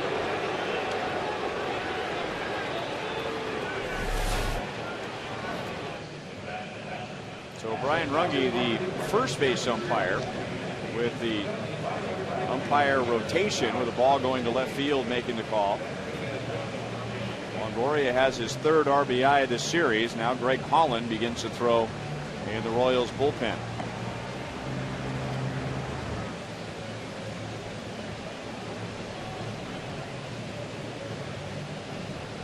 Bob McClure is going to stand out there as long as Ted Barrett will allow him to. And now Mack is going to take his time heading back to the first base dugout. Now he begins to run back in. All of that in an effort to give Greg Holland time to warm up in left field. Well, that happened pretty fast. You know, back-to-back doubles. That just comes out of nowhere. It's hard to react to that. Fouled away by B.J. Upton. Flied out to right field in the first inning, and Jeff Francoeur playing him more towards right center field. Had to run all the way to the line to make a nice play. And then Upton struck out in the third. B.J. Upton just 2 for his last. Well, not according to Fox Tracks, but it is to Ted Barrett. No balls, 2 strikes. Well, that one kind of looks unhittable.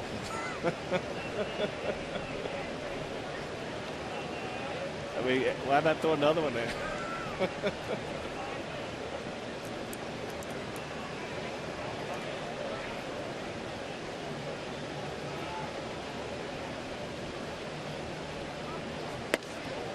And Pena was set up inside, and that was over the plate and high. 1-2. Remember, we were talking about this last night with Luke Hochaber in the 6th inning when he started to miss with pitches up. Oftentimes that's a sign that fatigue might be setting in. And that pitch is up and it's in. 2-2.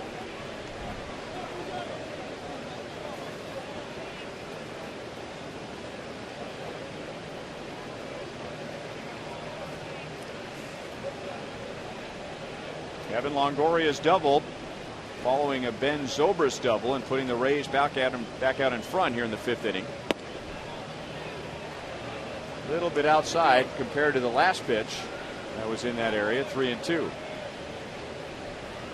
could hear the dugout, Frank, yelling, "Come on, BJ," when he started to walk away. And they're not saying that he was wrong in being frustrated, but you don't want to give away an at-bat. And the count has gone from 0-2 to 3-2. Well, man on second base, you know, you definitely don't want to lose your composure in that situation. You want to try to stay focused and try to get this run in. And that's called a strike. And why not? It's right out there where pitch number 2 was. Here comes third base coach Tom Foley and manager Joe Madden trying to peel B.J. Upton off of Ted Barrett.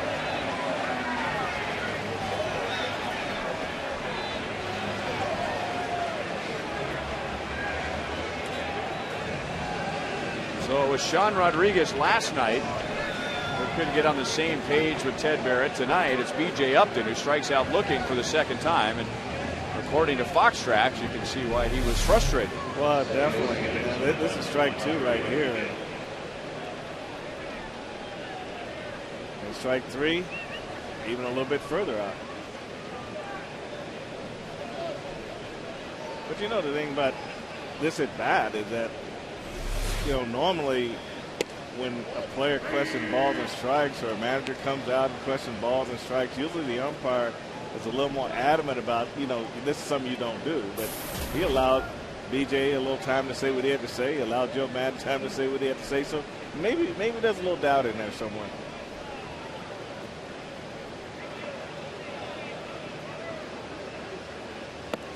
We don't see all the games that Ted Barrett umpires, but I'm trying to picture in my mind a time where he has thrown somebody out of the game, and he will do most of the time what he did right there, and what he did last night with Sean Rodriguez. He will sit there and he will allow the player to vent his frustrations. Not one of those umpires that seems to fly off the handle and have an itchy trigger finger. Rodriguez lines to right, and there are 2 down. Royals tailgaters become a parking lot legend by entering the Ultimate Royals Tailgate Sweepstakes. The lucky winner will receive a tailgate for up to 30, catered by Jack Stack Barbecue, Royals game tickets for their group, an exclusive DJ, a special visit from Slugger, and much more. Enter today at royals.com/ultimate tailgate.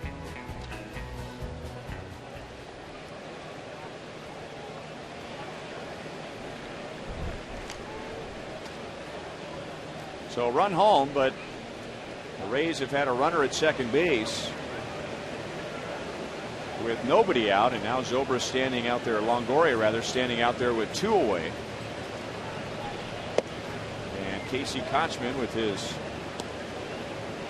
.331 batting average at the plate. Single to left leading off the 4th inning, got to 3rd but didn't score.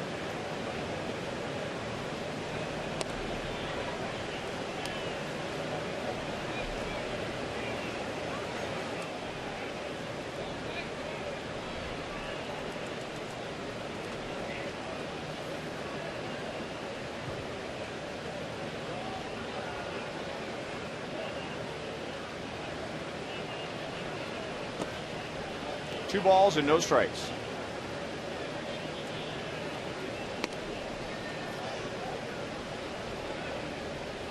Jeff Francis opened the game with 31 pitches in the first inning, and remember, it was 101 degrees. Not like it's cooled off a lot since then, but the sun was still out.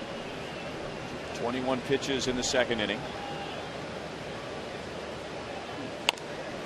Kochman hits it just foul outside of first base, and it's 2-1.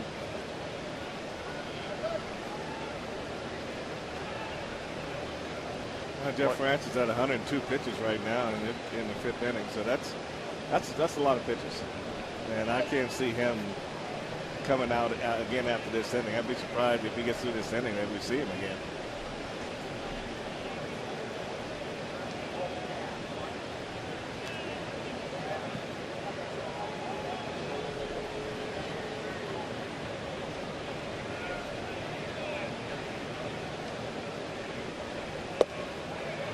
Two and two. Only Adrian Gonzalez of the Red Sox has a better batting average than Casey Kochman among regulars in the American League, and he has better than a 10-point advantage over Kochman. Do you know, Frank, that there are only 9 qualifying hitters in the American League that are hitting over 300 this year? 9. Michael Kadire is 10th in the American League in batting average, at least when the game started today, and 10th in the league is 299. I believe back in the 70s it used to look like that. I think you had 8, you used to have 2 below 300. Rays get a run in the 5th inning, but they leave another runner out at second base.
which suggests his night is over, and he departs down 3-2. It's KU night at the ballpark, and in our AT&T trivia question, who are the only two players from KU to go on and play for the Royals?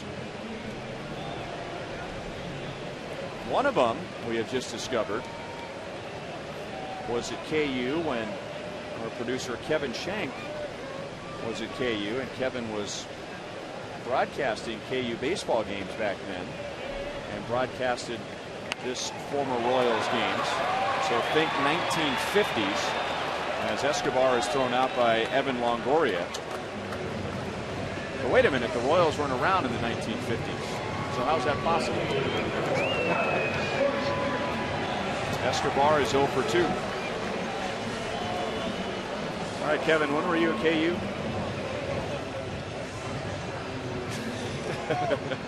No answer. He has to think about it for a moment. I think those days are a bit fuzzy.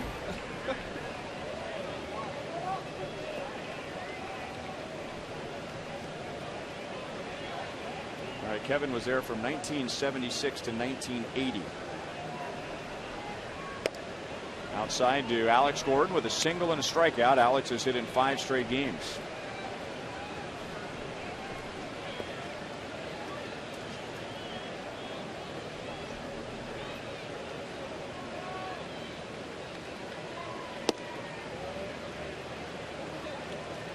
Two and 0.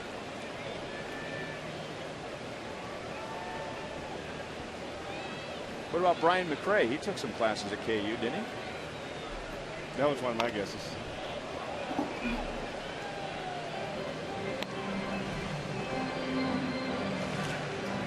Jeff Neiman gave up 2 runs in the 4th inning. One of the runs was unearned because of an Evan Longoria error, and it was Mike Moustakas behind in the count 0-2, hitting his first extra base hit at Kauffman Stadium and driving in 2 to tie it. And now Alex has his second hit of the night. Runner at first with 1 out.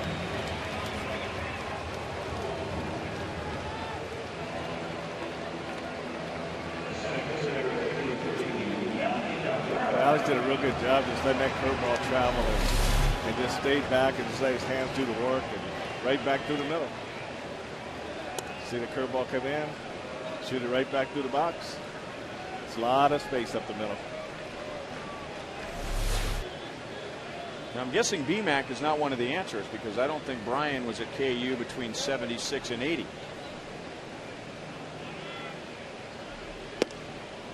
Okay, the clarification from Kevin Shank is that Brian was drafted out of high school and then after getting into baseball then started taking classes at KU, so he didn't go from KU into professional baseball.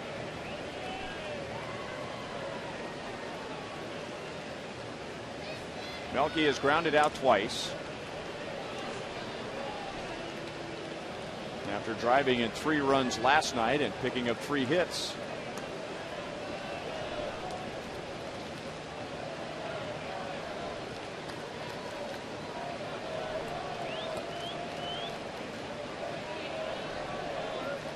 D-back will not be one of the answers. No.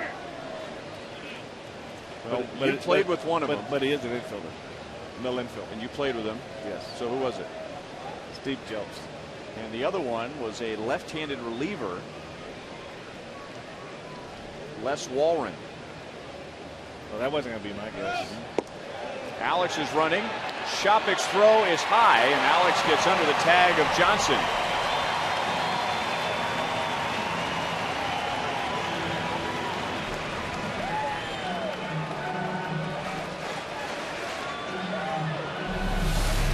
As the season goes, Alex getting much better on his stolen base attempts, and you take a look at, he's got almost a full 3 steps in before Neiman releases the ball to the plate, takes a quick peek in to see what happens with the ball, and goes right into second base with a stolen base. And Melky pops it up, and it's Kochman coming way over from first. So Kochman wanted that ball. Sean Rodriguez going, what's wrong with me catching that ball? I'm right there. 2 down, and now Billy Butler. So what does a second baseman say to a first baseman on a play like that? I mean, Rodriguez just came in about 5 steps. Kochman had to go way to his right to go over and make that play. What would you say to a first baseman? I can't repeat it. Okay. Well, my first baseman would never come over there. So.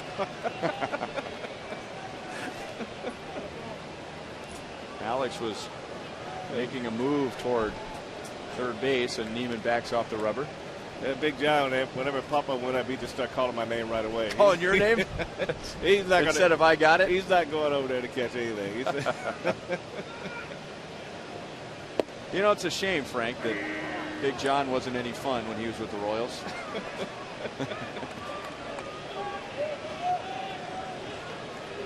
Billy reached on the air in the 4th inning, hit to Longoria.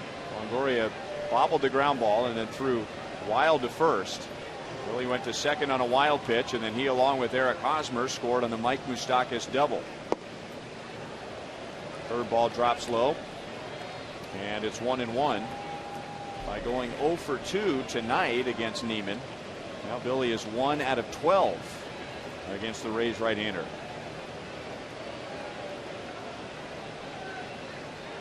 Tampa Bay just got a run in the top of the 5th inning to regain the lead. Right on the outside, 1-2.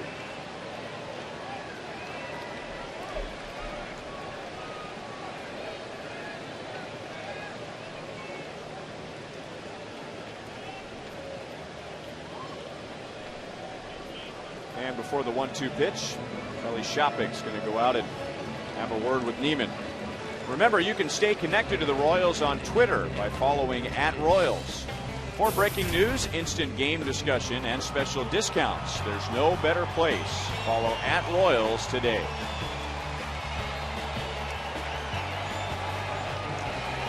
With 1 out in the inning, Alex Gordon singled his 2nd hit of the night, stole second base. And now standing at second with 2 down. And Billy pulls a curveball to Longoria, who took a look at Alex Gordon, throws out Butler, and that's the inning.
The 6th inning, and remind you that tonight's copyrighted telecast is presented by authority of the Kansas City Royals and may not be reproduced or retransmitted in any form, and the accounts and descriptions of this game may not be disseminated without the express written consent of the Kansas City Royals Baseball Corporation. So it is Greg Holland and a Chevy call to the bullpen as we move to the 6th. Jeff Francis gives up 3 runs, 9 hits in 5 innings, and leaves after 104 pitches. So Greg Holland with his 1 ERA, 1.00 in 20 games, about 33 strikeouts to 7 walks. strikeouts in 27 innings, so better than a strikeout per inning. And 93 miles an hour over the inside to Kelly Shopik. The Rays with one in the first, one in the second. The Royals tied it in the fourth. Mike Moustakas with a 2-run double. But the Rays came back in the top of the fifth, and Evan Longoria's double scored Ben Zobrist to put the Rays back out in front. And a disappearing split-fingered fastball makes the count 0-2. Well, that's a pretty devastating pitch. You come in with that first that good fastball in under your hands, and they come back with a split finger like that. He makes you think a little bit. And Holland's got a lot of weapons too. I mean, he's got the ability to pinpoint a fastball in the outside corner. He's got the splitter, he's got the slider, and he's also got a curveball that he can change speeds on. And there's the slider, or a very hard curve. So Holland's first 3 pitches result in a strikeout. All right, let's answer our trivia question, which has been amended, by the way.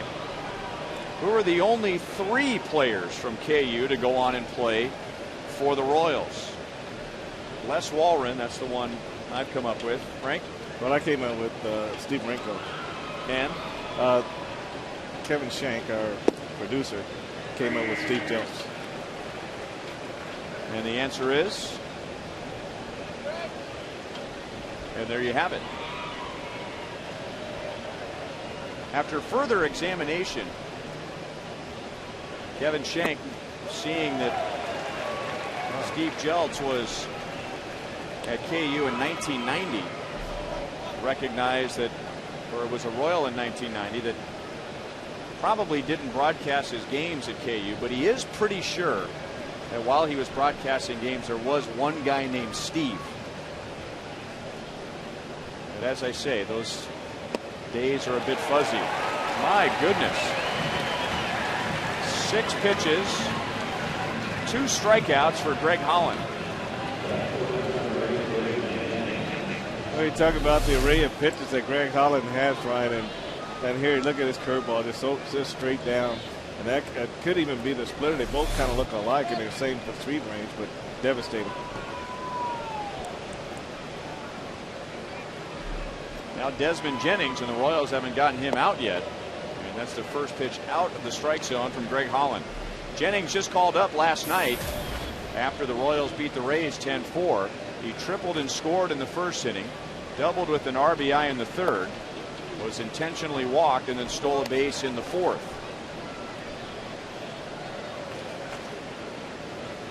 Reed Brignac, who was the Rays' regular shortstop, was sent to the minor leagues. 3-0. Brignac was only hitting .193 with 46 strikeouts and 187 at bats.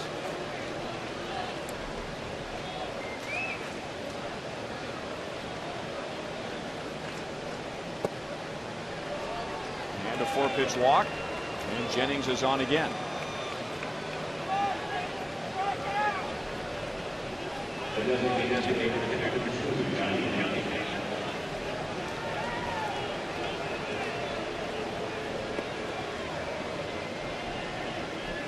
And now Greg Holland will pitch to Johnny Damon. And Johnny Damon never realized how much he loved Greg Holland until this very moment. You don't have to face that curveball from Jeff Francis anymore. He may not know Greg Holland, but he loves to see him on the mound. He's on the other side. He's throwing right-handed.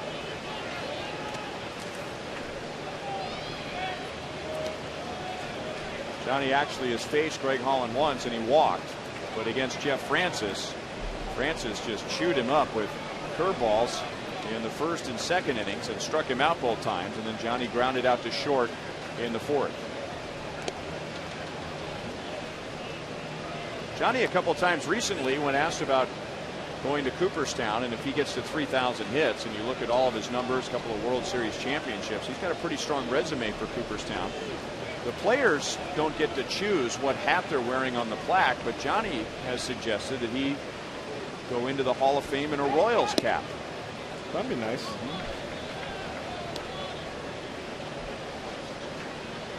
I think that comes at somewhat of a surprise. It's been 11 years since Johnny has been a Royal, and he was a cult hero in Boston and helping them end that 86-year championship curse in 04. Then he goes to the Yankees, wins a World Series there in 09. So two of the biggest markets in Major League Baseball.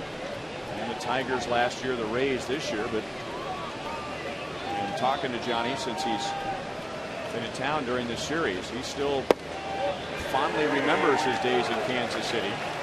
So much so that he hopes that his cap on his bronze plaque in Cooperstown, if that day comes, has a KC on it. Well, I'll be there to salute him if that does happen. I think Johnny's just been great for baseball.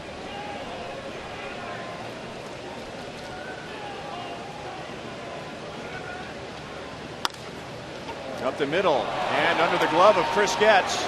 Jennings can really run. Here he comes around third base, and the relay is offline. Jennings scores from first on a Johnny Damon double, and now Tampa Bay leads 4-2.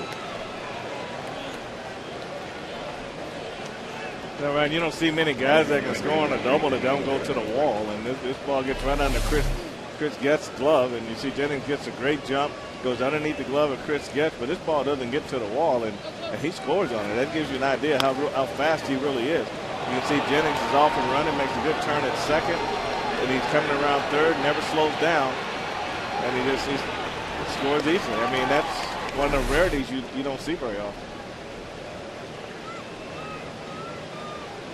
It looked like the Rays had no chance against Greg Holland in this inning as he struck out Shoppig and Johnson on 6 straight pitches. But the 4-pitch walk to Jennings, and now the Johnny Damon ground ball double. And Joe Madden's team now to a 2-run lead, losing last night to the Royals. Both Boston and New York won, and Tampa Bay had fallen to 8.5 back in the East. And now Ben Zobrist, who's been a tough out tonight, an RBI single, a double, and a run scored. A little bit high for ball one.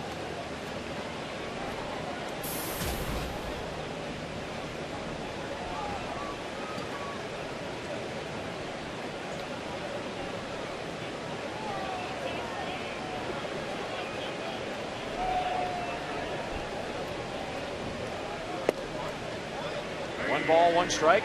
As we take a peek at tonight's Sprint You Call It question, we asked you to take part in our Fox Hot Watch. Most of us voted for C. Royals bullpen would not allow a run, and so did the majority of the fans. But Holland is allowed a run here in the 6th inning. Right now, Alex Gordon with 2 hits tonight is at .301. That was selection A.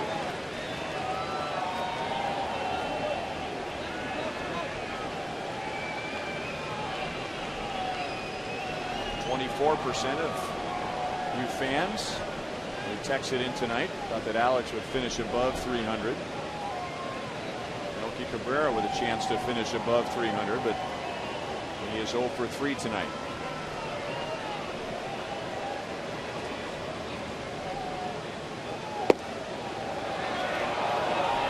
Well, Ted Barrett not calling the wide strike on that side of the plate. He was on the other side of the plate when B.J. Upton batted in the 5th inning. Ted had a little bit of flinch to him on there. He didn't pull the trigger, though.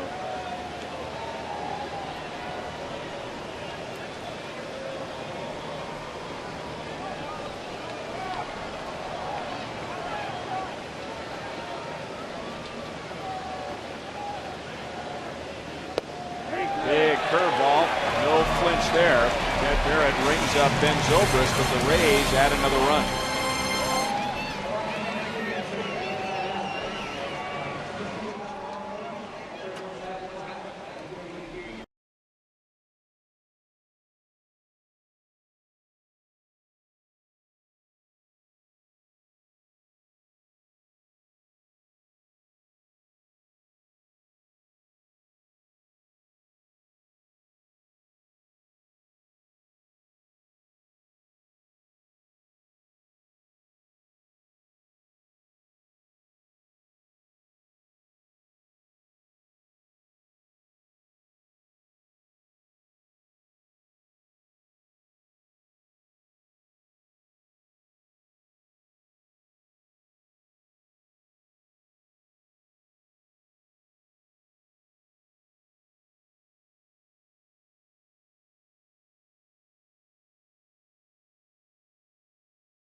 Well, the Royals are down by 2 as we go to our Sonic Slam inning, and our contestant is Catherine Sloan from Lawrence, Kansas. If the Royals hit a home run this inning, Catherine will win $5,400.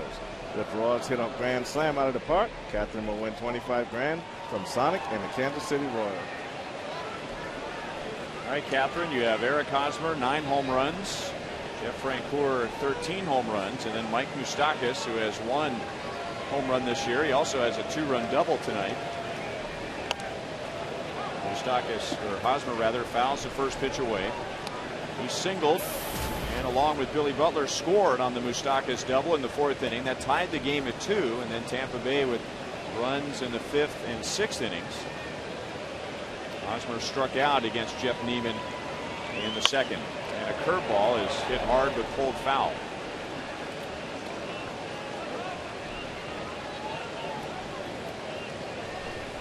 Jeff Neiman has not had a very long inning. He hasn't had a 20-pitch inning yet. No walks, 3 strikeouts, 2 runs allowed, 1 of the runs unearned. And now Hosmer the other way. It's past Johnson, and Eric Hosmer has a 2-hit night.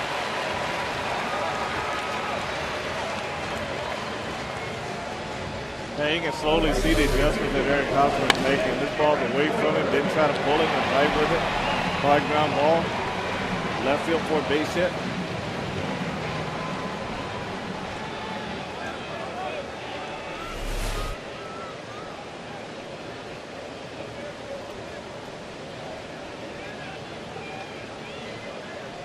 Jeff Francoeur has flied to center and fouled out to first.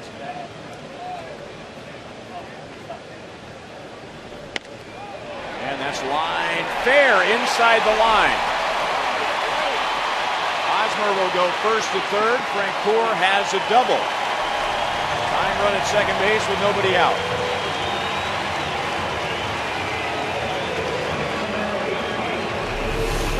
Just take a look at this swing from Francoeur. He didn't really get it on the good part of the bat. He got jammed a little bit, but was strong enough to push it out over third down the line for a double. Ball hit just inside the line. You can see Jennings go over to cut it off, and Eddie Rodriguez is holding Hosmer up at third base.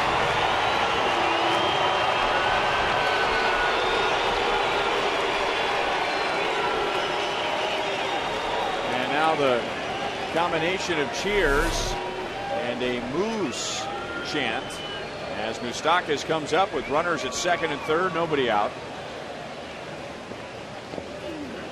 Third ball is blocked by Shopik. 1 ball, no strikes. Moose has already got a couple of hits, so the fans are kind of getting into this whole deal with him, and they want to be so supportive of him because he's been so positive through that struggle. And he's got those 2 base hits today, and there's a chance for him to do something, get another big hit for his ball club. And that double we just showed you drove in 2 runs. And there's a foul ball that almost hit the third base umpire Tim McClellan, so an easy call for him because he is standing in foul ground. 1-1.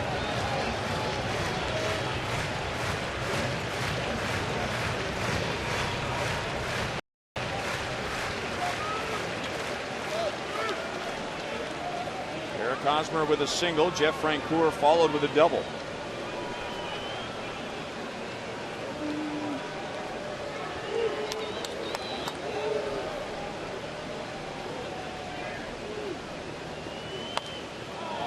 And on the hands, and he fouled it back. 1-2.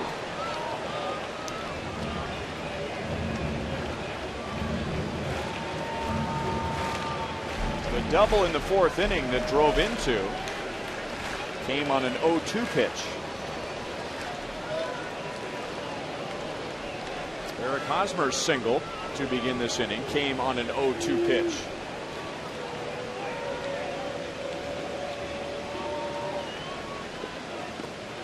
Thought about it and smothered by Shopik to hold the runners. 2 balls, 2 strikes.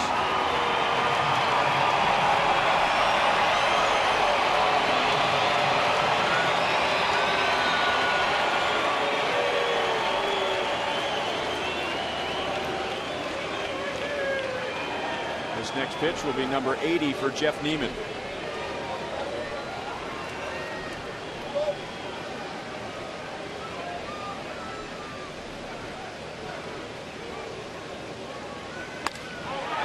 hit into center field. Upton gets behind it. He'll play it to third.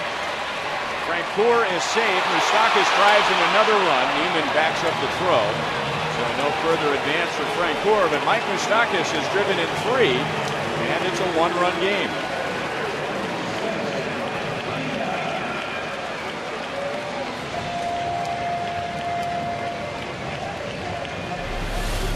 Every at bat, Moose is building his confidence. This ball's down and away. He didn't try to pull it, went right with it, hit it deep enough to Upton in center field, and you see Hosmer breaks the tag at third and scores, and Francoeur tags at second and goes down to third base. First time in his big league career that Mike Moustakas has had more than 1 RBI in a game, and now the Rays will try and put the pressure on and bring the infield in. Brian Pena takes the pitch for a strike from Neiman. Brian now 0 for his last 11 with a fly out and grounding into a force out.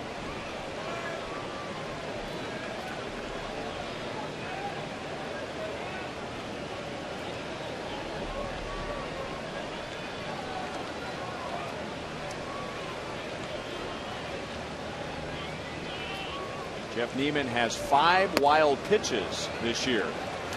1 ball, 1 strike.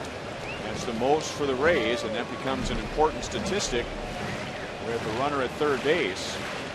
And remember how the game ended on Wednesday against Chicago on a wild pitch and a runner at third. You might be a little reluctant to throw that hard slider down in the dirt.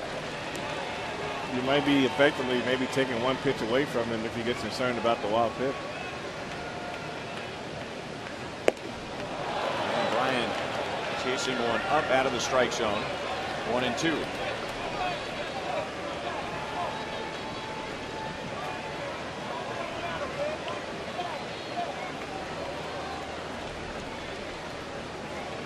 In Neiman's first 28 1/3 innings against the Royals, he gave up 2 runs.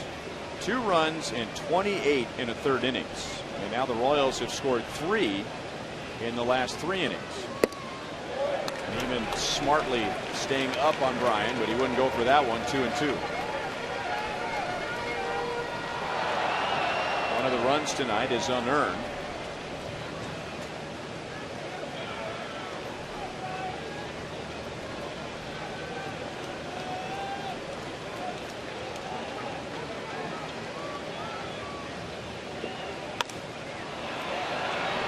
Shallow right field, long run in for Zobrist. Francoeur is at the bag, but this is a short throw. And it's cut off by Kochman, 2 down.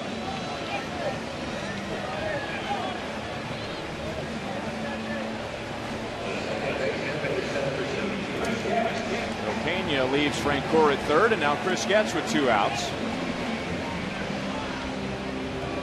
And Getz with a couple of ground outs against Neiman. Now he's going to hear from his pitching coach, Jim Hickey.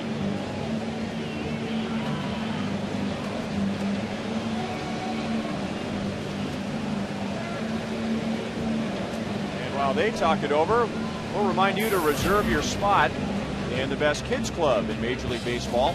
And for just $20, your package includes a powder blue batting practice jersey, a Royals cap, 2 Royals game ticket vouchers, and much more. That's all presented by U.S. Toy.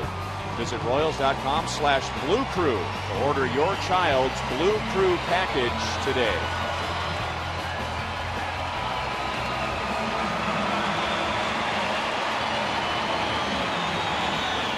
That would be the rally heart pendant stuck to the perspiration on the forehead,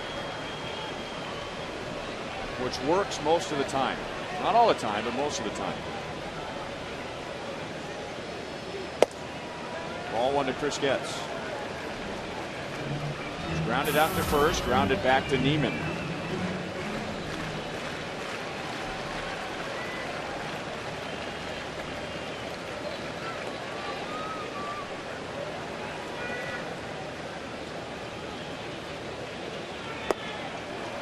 Two balls and no strikes.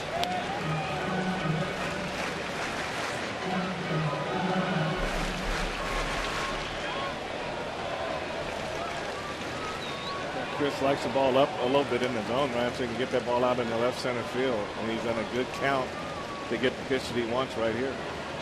Also could lay down a bunt, and he thought about it.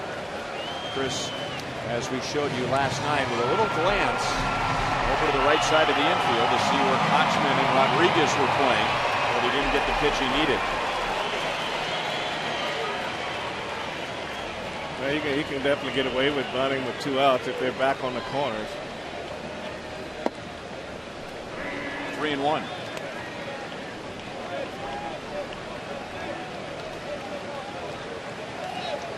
And Kochman's moving in a little bit at first base, so he's not going to entice him. Left field is being moved in a little bit to take away the little flare to left field.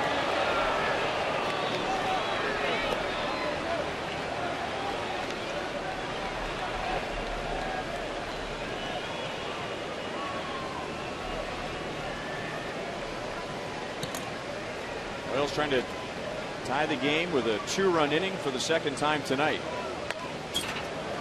Still 3 balls, 2 strikes. Down 2-0 until they got 2 in the bottom of the 4th. And then the Rays with a run in the 5th, a run in the 6th. And the Royals have answered with 1 in the bottom of the 6th. And they have Jeff Francoeur at third base with 2 outs.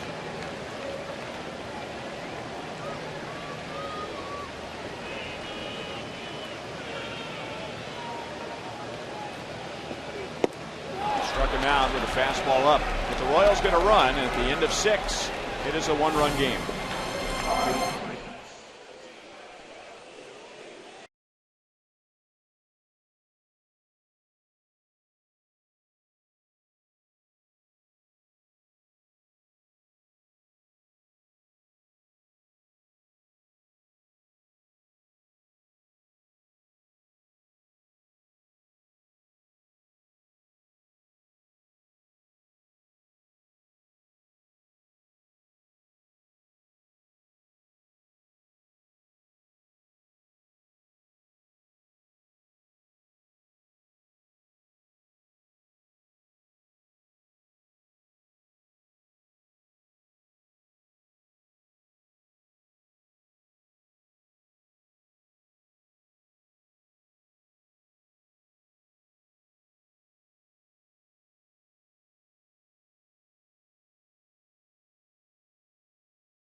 All 3 runs. Let's call him our Miller Lite Taste Greatness moment. And this is one moment tonight that he would gladly take, Ryan. He's had a great night so far. Base hit to right field.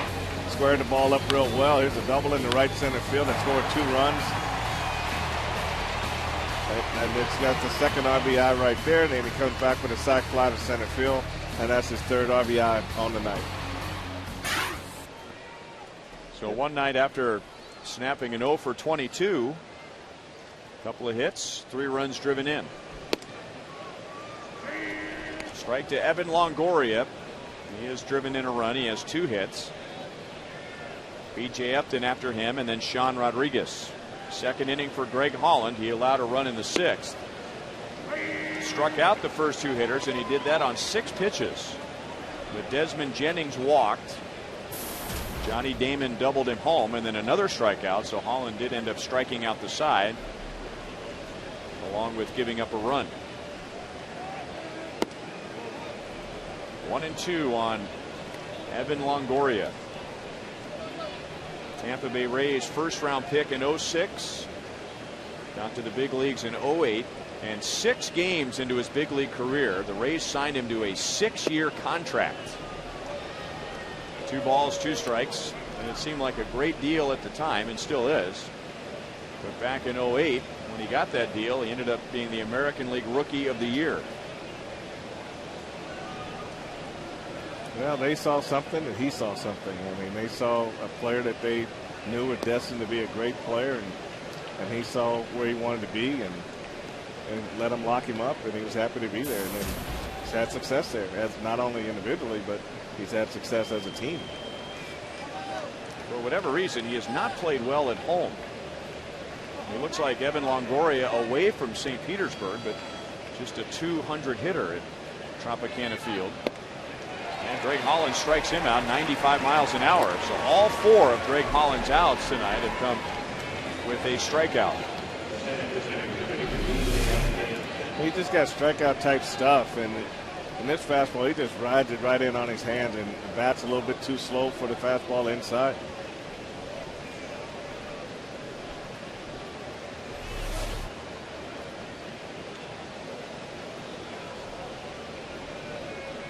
Let's see how they pitch B.J. Upton after striking him out in the 5th inning by pitching him away. That one's Upton's fault. In the 5th, there were 2 pitches, according to Fox Tracks, that were way outside but called strikes by home plate umpire Ted Barrett. And then when Upton was called out on strikes, he had some words with Barrett. Shallow left center. Melky runs up to make the play, and Upton is 0 for 4.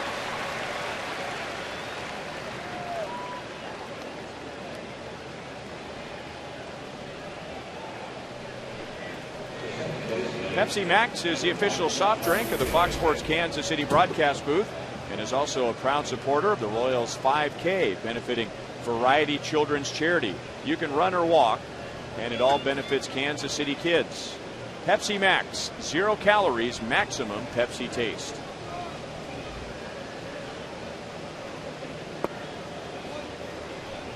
Low to Sean Rodriguez, 0 for 2 tonight, 0 for 6 in the series. Playing at second base tonight, shortstop last night.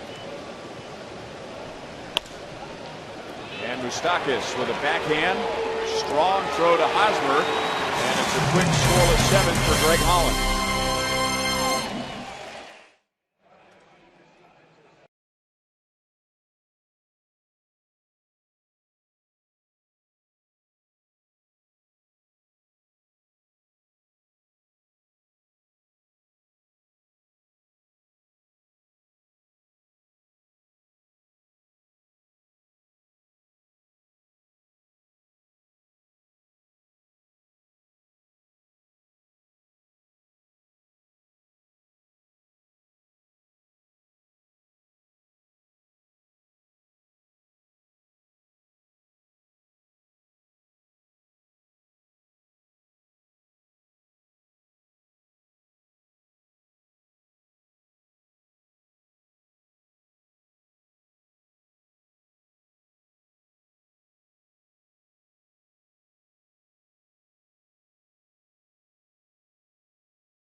Bat in the bottom of the 7th inning.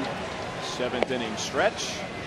And here's an old friend, Joel Peralta, in a Chevy call to the bullpen, the former Royal, who was here in 06, 07, and 08. His first year with Tampa Bay, and he's had a good year. 47 games, .218 opponent's batting average, good strikeout to walk ratio.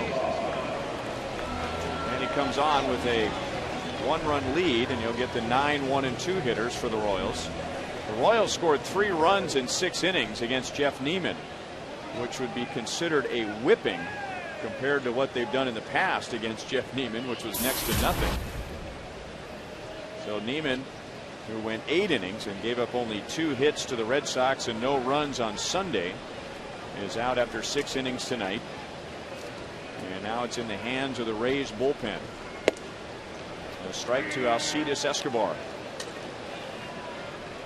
You know, Ryan, you look at Peralta, you know, this is a guy that probably, when he left here, probably could have just hung it up from baseball, but he really stayed with it. He's one of those guys that, you know, take the ball anytime you give him the ball, and he's a guy that he's going to go out there and just battle to the end, but to be able to go back to the minors, work through whatever you need to work through and get back to the major leagues, I mean, that's the guy that really loves to play baseball. I talked to him before the game a little bit. He says, man, we got a lot of your guys over here.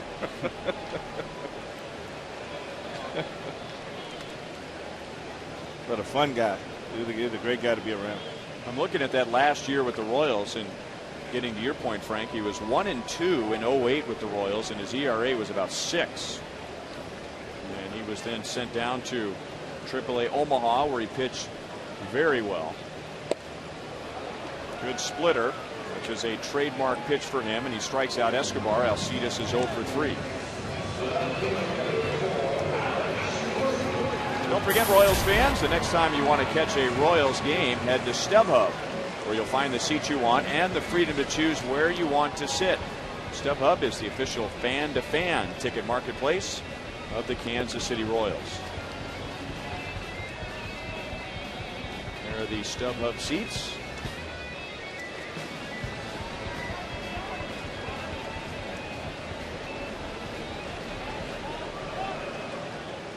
Alex Gordon hitting at .301 as he bats against his former teammate. 2 singles tonight, also has his 9th stolen base. Alex has hit in 5 games in a row.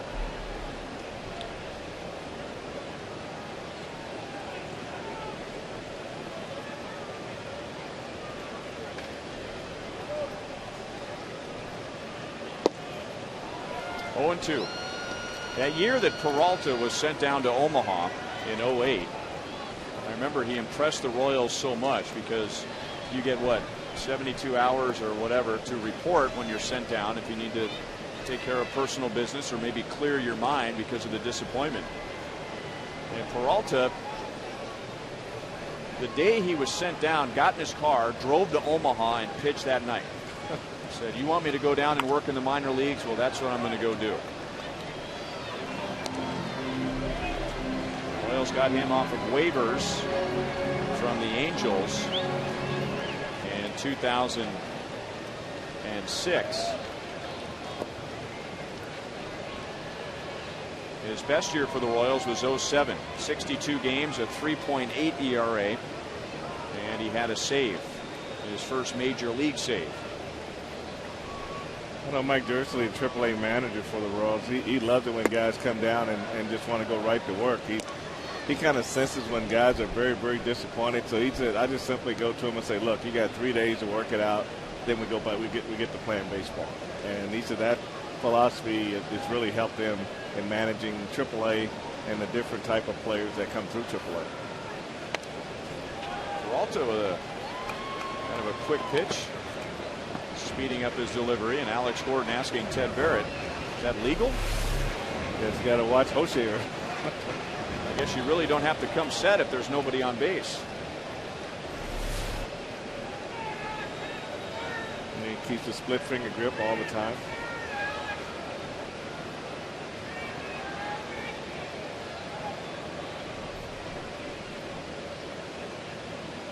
Comes set this time. And it's fouled away. It's still 1-2. Peralta really has a neat story. He was originally an infielder in the Oakland A's organization, didn't hit much, so he was released. He went back to the Dominican Republic and continued playing there.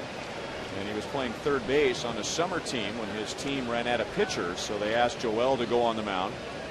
And the right people were watching. Scouts from the Angels saw the arm, took a shot, signed him in 2000, And it took him a while to get to the big leagues, but he made his big league debut with the Angels in 2005. Fastball at 93, strikes out Alex, so back-to-back strikeouts for Peralta in the 7th.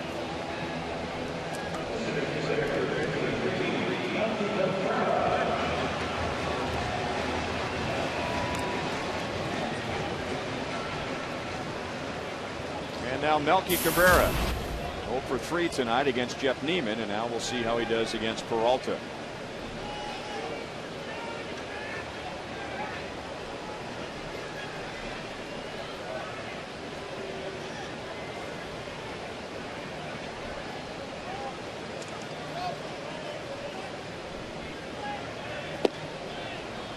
Third ball in for a strike. After pitching for the Royals, Peralta went to the Rockies in 09. And then pitched last year with the Washington Nationals. He really didn't have a good year with Colorado in 09. But an ERA of about 2 last year for Washington, and then signed by the Rays. Left center field, slicing back into Jennings, and Peralta hits the Royals 1-2-3 in the 7th.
Around the American League on the Panera scoreboard, it was the A's over the Yankees. That's good news for Tampa Bay. Hideki Matsui homering against his former team.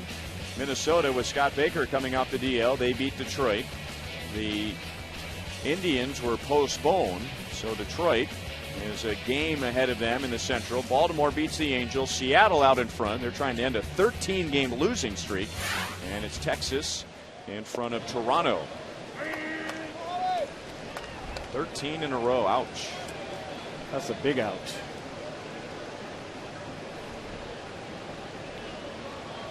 The Rays will be heading to Seattle on this road trip. It's a 10-game road trip.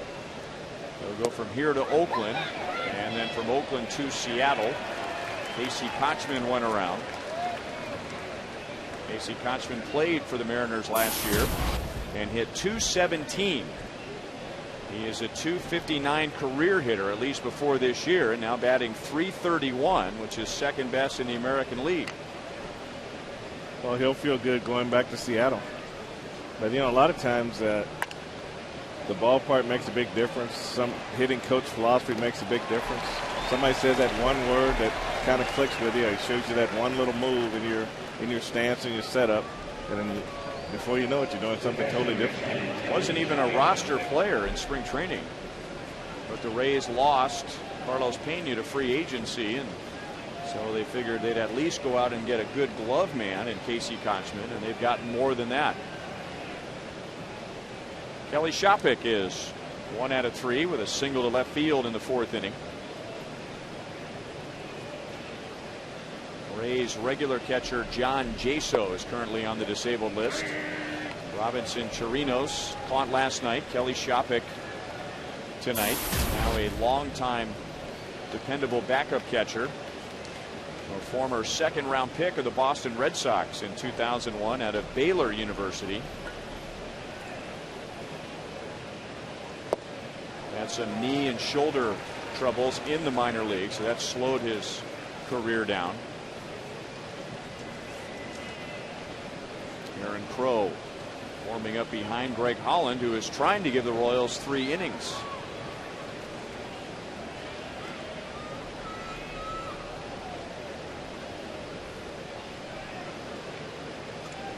With Holland's next out, he would tie his season high with 2 2/3 innings.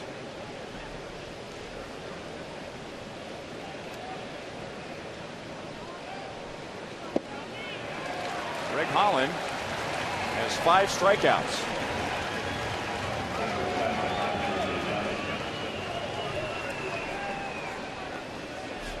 So the Rays in front by 1. Probably feel like they should have a bigger lead than that. They have left 8 runners on base, and that was through 6 innings, and 7 of the 8 in scoring position. Here's Elliott Johnson, tripled and scored in the second inning. He's 1 for 3. Down and away, ball 1. I mean, look at Holland and the pitches that he throws. A lot of his pitches are kind of similar. They're in the same range. The hard curveball. You got the slider he throws at a different speed. He's got the split finger. So he's a hard guy to really get a read on his off-speed pitches. And then he's got that 94 mile and sometimes 95, 96 mile an hour fastball that he backs it up with.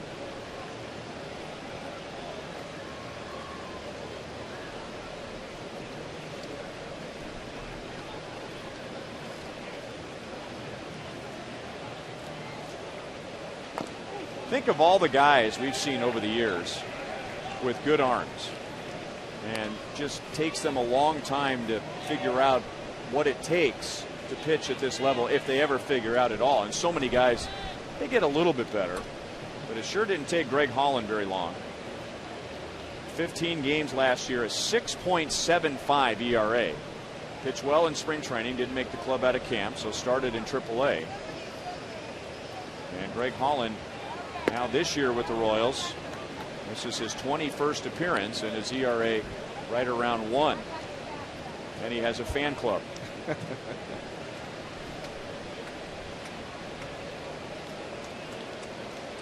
Well, if you ask him what was the difference, he'll say throwing strikes, using the fastball, first pitch strikes down in the zone, and it's made all of his other pitches that much more effective.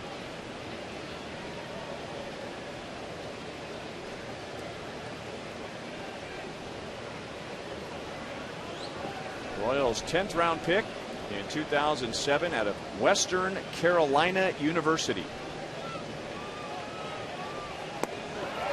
Big hard curveball, 6 strikeouts, and a season high 3 innings for Holland.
Trail the Rays 4-3 in front of a big crowd here in Kansas City. After the game on Boulevard Royals Live, Jeff Montgomery and I break down this contest. Impressive night for a couple of rookies. Mike Moustakas at the plate, Greg Holland on the hill. We'll talk about that. Hear from Ned Yost, player reaction, and we'll take your questions as well. You can text them in 432-432, space keyword live. That and more coming up on Boulevard Royals Live. Ryan? All right, thank you, Joel. Out at Rivals, where there is air conditioning, and Rivals is always a popular hangout, but especially on nights like tonight. Joel Peralta, the former Royal, pitching well in the 7th inning. Phase 3, retired 3 with a couple of strikeouts, so he stays on for the 8th. He may only get one hitter as he throws a strike to Billy Butler. Eric Hosmer coming up after Butler. And the Rays do have a left-hander warming up in the bullpen. And it's former Royal J.P. Howell. So a little Royals reunion here tonight.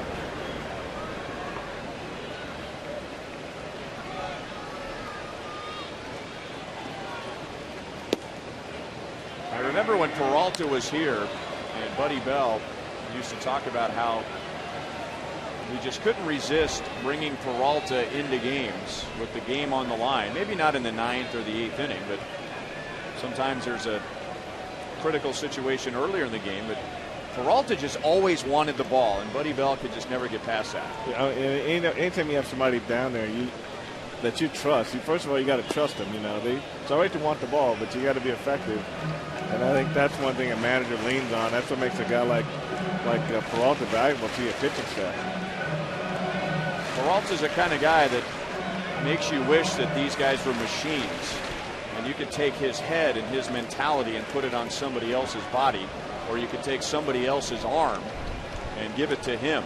Well, that's what it boils down to pitching, is that you got to be very confident, overconfident at times. It wouldn't hurt, but that mental toughness that you bring to the mound allows you to get a lot done with a little.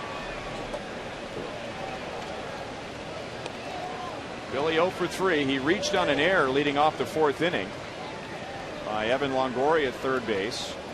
And then along with Eric Hosmer, scored on Mike Moustakas' 2-run double. Moustakas has driven in all 3 runs tonight. And he will bat 4th in this inning if the Royals get that far. There's that quick pitch. Billy strikes out. And Peralta has 3 and 2 in the 3rd innings. And here comes Joe Madden out of the dugout. And he's making the call for J.P. Howell.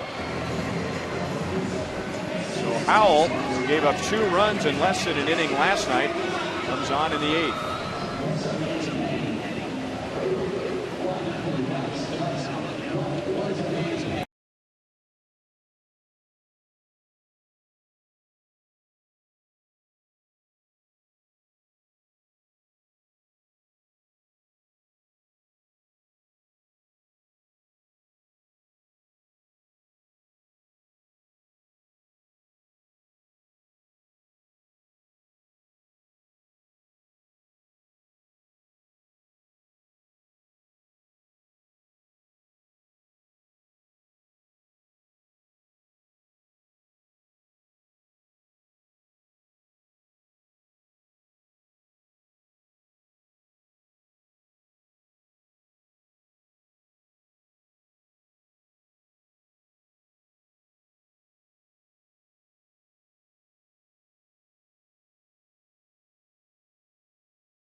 His dugout. First, Joel Peralta's teammates giving him thanks, and then Peralta giving thanks to the sky as he turns in a job well done tonight. And now An opportunity for the Royals as they get J.P. Howell into the game with an 8.27 ERA. And last night, Howell 2/3 of an inning, and he gave up 2 runs. One of the runs scored on an RBI single from Eric Hosmer, another on an RBI single from Jeff Francoeur. And those are the 2 hitters he's going to get with 1 out in the 8th inning. Yeah, I talked to him before the game. He said the one thing that bothers him is the walks. He can just cut down on the walks. It'd be that much more effective when he goes to the mound and getting that first pitch breaking ball over the plate. Hosmer 2 hits, 2 runs scored tonight. J.P. Howell trying to bounce back. Shoulder surgery last year, missed the entire season. Started this year on the disabled list, continuing to recover from the surgery. This is just his 23rd game.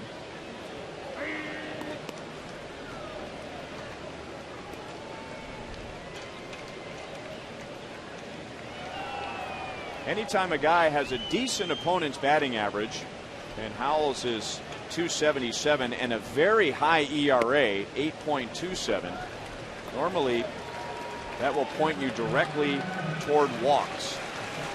A lot of runs, not many hits. So how else are the runners getting on? And JP has walked 12 and 16 in the 3rd innings. He had 1 walk last night in 2/3 of an inning. And he fills out the count with Eric Hosmer.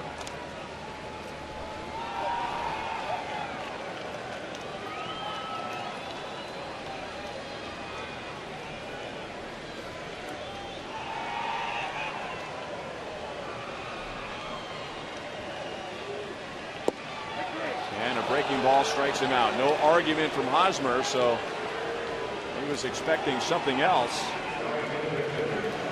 And that's 8 strikeouts tonight for Rays pitchers. All right, this is just a well-placed curveball right here. It's right on the outside corner, and he probably couldn't have done much with that pitch. But just what you saw, just take that pitch and hope it's a ball. You know, watching JP on his follow-through to Eric Hosmer, he has a power pitcher's follow-through. At times, a little bit out of control and falling off the mound, and the wild follow-through doesn't necessarily match the miles per hour, and I wonder if that kind of psychs out the hitter. Well, it kind of rushes at you, and it can just throw you off a little bit, especially on the breaking ball. And he's one of those guys that if he's not getting his breaking ball over, you can kind of sit on his fastball because it's not overpowering. So the key to him is curveball command to go along with the fastball, because the fastball, you got to be able to locate that in order to survive at 80, 86, 87 miles an hour.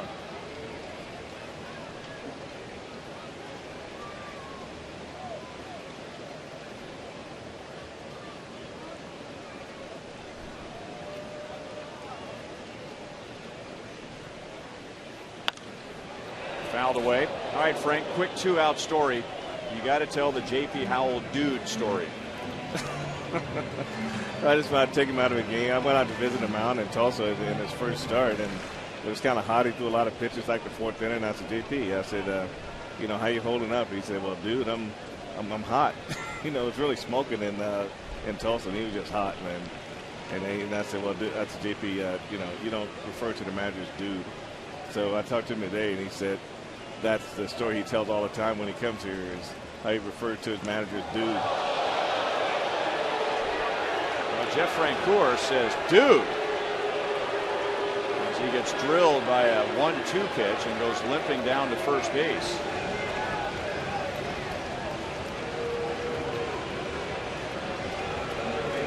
So the Royals painfully get a base runner with 2 outs. Well, he just didn't get it inside. That was an 88-mile-an-hour fastball, and threw it behind the leg of Francoeur. You can see right there, just right on the thigh. And you can tell by the facial expression that one didn't feel too good. Now, I thought the story went that when you told him you don't refer to your manager as dude, that his response was, oh, my bad, dude. That he called you dude again. Well, I mean, he was California. I mean, that's a balk. That's got to be a balk. And it is. J.P. Howell. And you could make that call from Lenexa. stepping to the plate and throwing over to first, and Ryan Runge, the first base umpire, calling it a balk. So he was on his way to the plate. Francoeur takes off. Oh, yeah. He almost fell back. Oh, the home plate umpire called it a balk, too. You had 2 umpires at least calling it a balk. Like he also, in addition to stepping to the plate, crossed the knees as he lifted the front leg. Once you cross the knees, you have to go to the plate. That's true. Even on a conversation that Dave had with JP, everything out of his mouth was man. And now it's man. Hey, man, hey, man, hey, man. This man, I mean, he's California all the way. But getting back to balk, that's not as easy a balk to call in the world as well. He's just falling backwards and no control of your body or anything. So Mike Moustakas, who has driven in all 3 runs, he tied the game with a double in the 4th inning, and now a chance to tie it again with a base hit. If Jeff Francoeur and his throbbing leg can make it to the plate, and a curveball is taken for a strike. A single in the 2nd inning, a 2-run double in the 4th, and then Moustakas with a sacrifice fly in the 6th. Against J.P. Howell last night, Moustakas grounded into a force out that ended the 6th inning. And a ground ball up the middle. Rodriguez is there, and that's the inning. So Howell gets out of the 8th, and it's a 1-run game.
With a season-high 3 innings tonight, and we'll call his night our Chevrolet Plays of the game. Well, Greg Holland came out and threw the ball very well tonight. He got a good mix of his fastball, his curveball change, his curveball hard slider, and it just proved to be just devastating in his outing tonight. Struck out 6 in 3 innings, did allow a run. And now it's Aaron Pro, so at least for the 9th inning tonight on KU night, Jayhawk fans will cheer on the former MU Tiger as he pitches the 9th and tries to figure out how to get Desmond Jennings out.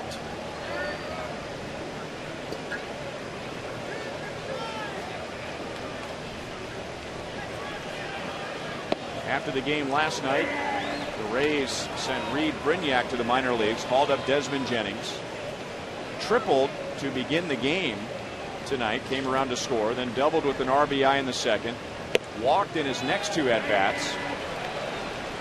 He has a stolen base, 2 runs scored, and an RBI.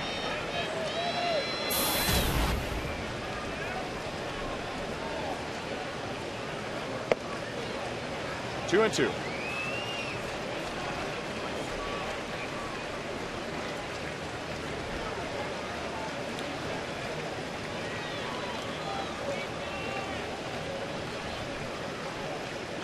Did he go?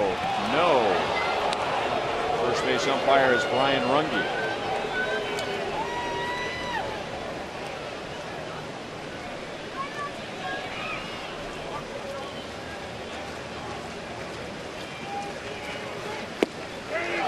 Ball, third strike. Well, Jennings is down for the first time. And for the Royals, they have struck out 13. Francis had 6. Holland has 6. And now the first strikeout for Aaron Crow. It's a lot of Ks. A lot of good pitching. Johnny Damon 1 for 4 with an RBI double.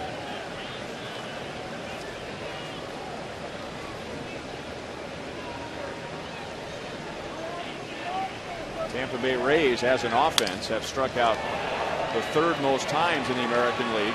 Chris Getz over to first base, 2 down.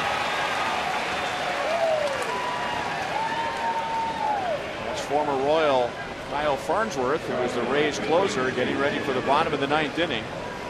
He'll get Ryan Pena, Chris Getz, and Alcides Escobar.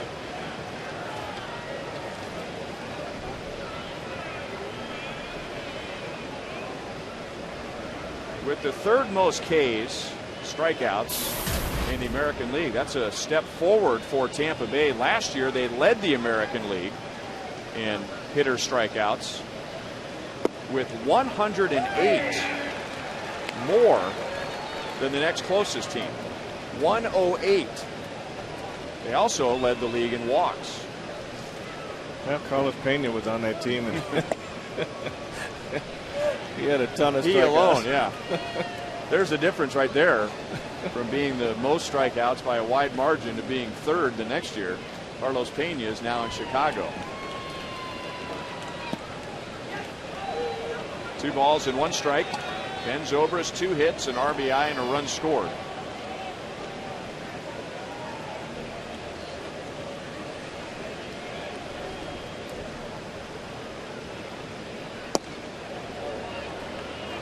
Three and 1.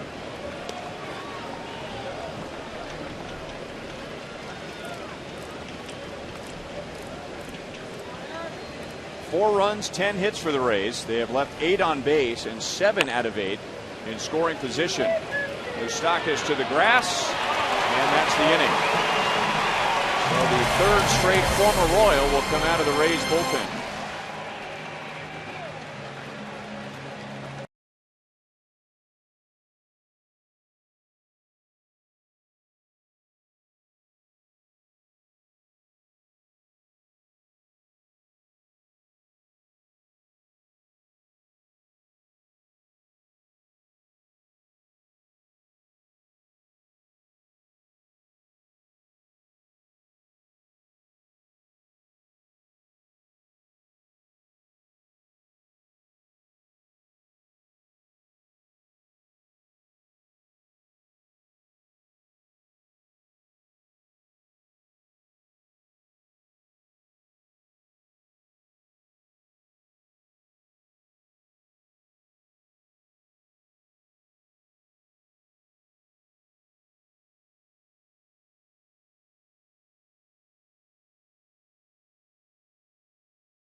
It is KU night at Kauffman Stadium, and also the makings of a Royals alumni game.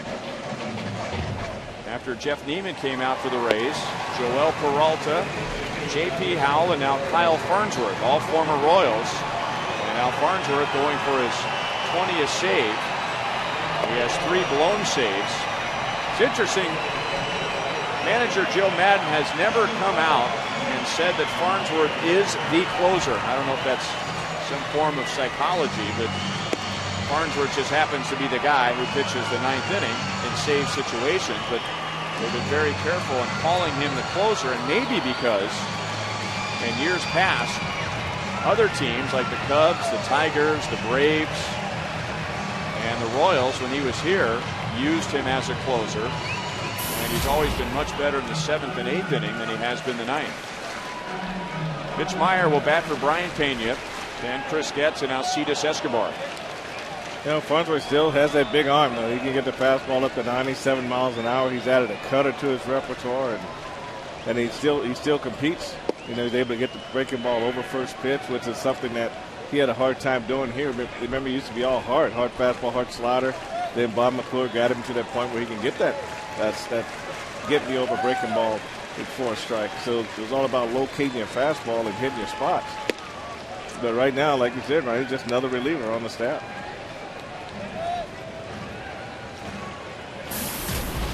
So here's what he's done this year. Now, his career before this year, 27 out of 63. So more blown saves than actual saves.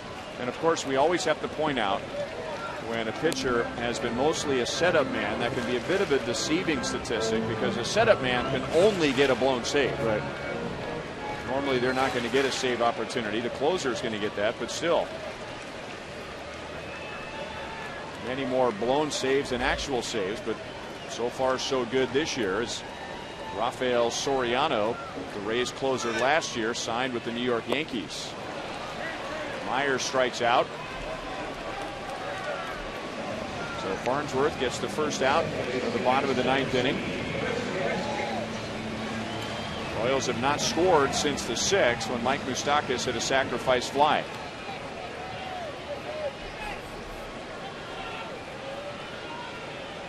Well, Kyle showed he's still got that hard slider that can throw down underneath your swing when he gets ahead of you.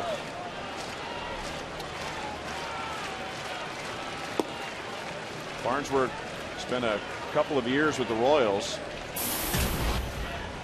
and his first year didn't go the way he wanted, didn't go the way the Royals wanted. In 2009, he was 1-5 with an ERA of 4.5. And remember, last year in spring training, they toyed with the idea of making him a starter. Yeah, I think that's where it came from, trying to find a softer pitch in his arsenal. He was basically all hard fastball, hard slider. Then they got him to the point where he can get that in-between breaking ball over. And that was going back to what you were talking about when they were, contemplating making him a starter. So he needed that other pitch.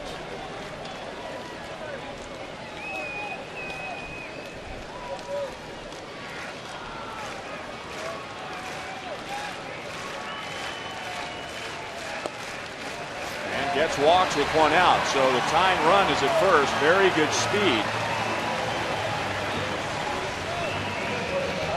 Farnsworth not normally quick to the plate. Let's see if the Royals try and exploit that. Well, I'd be surprised if they don't. They've been aggressive in this situation the entire season.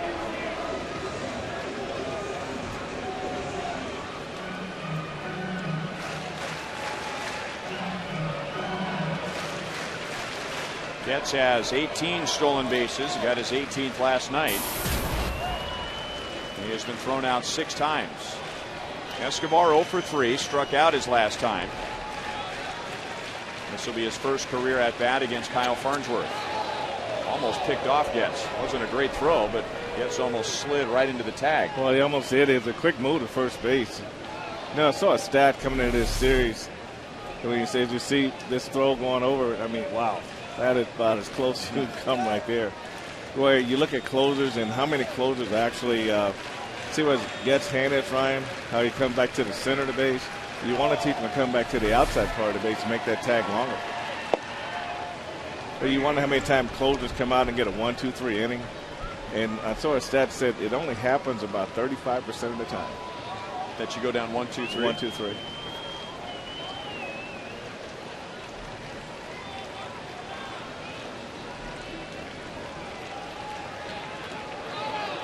Very close again. I'd say that might be a signal to Getz to maybe shorten his lead about a half a step. Koch was making some quick tags over there, and Kyle Farnsworth is really putting the throw in a great area. Kochman that time looking back at Brian Runge, the first base umpire, questioning the call.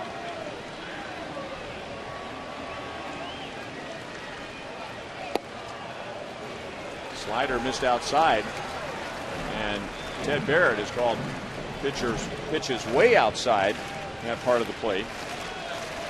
Just asked B.J. Upton. Oh boy, who's out in center field right now, and the center fielder many times is like a second catcher because he's right behind the pitcher. He can see the location. He can see where a catcher sets up. He's wondering why those pitches aren't being called strikes. He just goes to one side of the pitcher's mound all the time just so he really got to watch the pitcher's follow through to see how he ends up. But so you don't want him to end up in front of you in the outfield, so you just kind of position yourself where you can get a clear vision of the plate. This remind you of anything? Yeah, Bruce Chin. Well, even Kyle Farnsworth as a Royal. I remember innings like this when he would come close to picking off a runner and then just would be set in his mind that he was going to pick him off. Getz runs, and Escobar fouls it away and then goes down to a knee.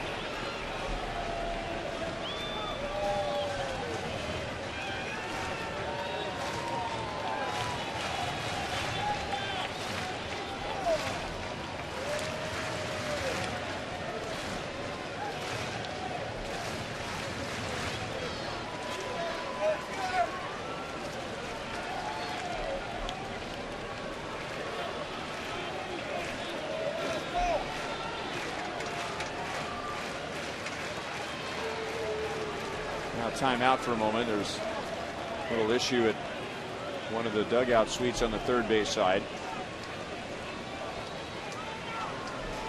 Foul ball wasn't immediately retrieved, and now we're ready to go. And another throw to first base.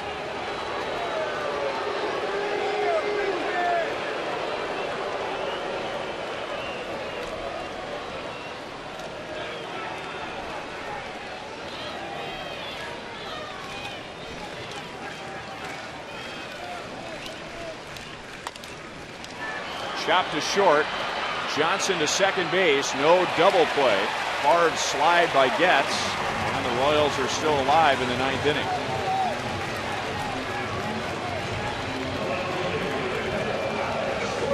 Well, you got to give Chris credit for getting down there and making that play a little more difficult.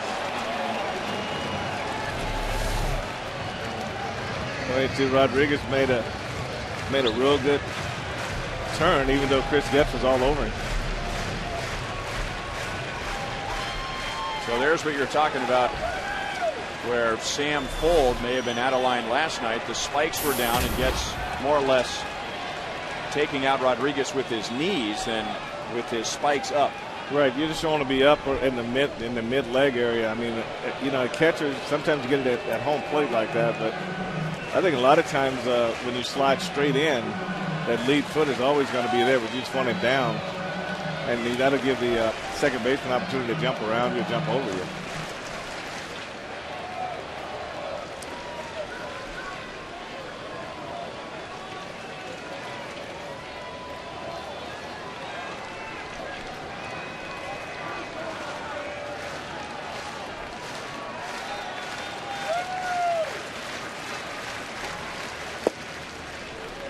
And a strike to Alex Gordon. 2 hits, 2 out of 4. Batting at .301. Single in the third inning. And then in the fifth inning, singled again. The first single went to second after the error by Jennings. And now Alex, right center field and deep. And it stays in the ballpark. But here comes Escobar, rounding third. Coming to the plate, and the Royals tie it in the ninth inning.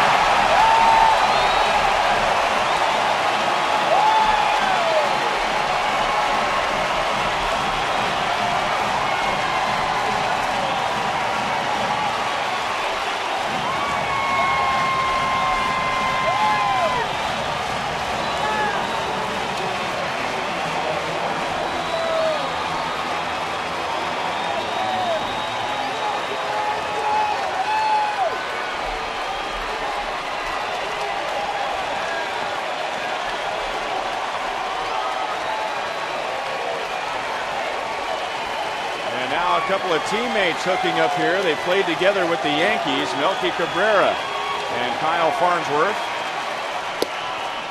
And a fastball in there at 98. Well, we just showed Alex previous hits, and this for a fastball. He got around on it. His hands are just so much quicker. His path to the ball is so much quicker this year. And he drove this ball into right. This ball just took a short hop in the right center field off the wall. And with 2 outs, Alcides Escobar is running hard and was able to score and tie the game up. And now Melky down, no balls, 2 strikes. 0 for 4 tonight. So with 2 outs and a runner at first, the Royals tie it in the 9th. And for Kyle Farnsworth, his 4th blown save of the year. And now Melky to Rodriguez. And we will go extra innings. Royals are clutch in the 9th. We're tied at 4.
Jerky all season long.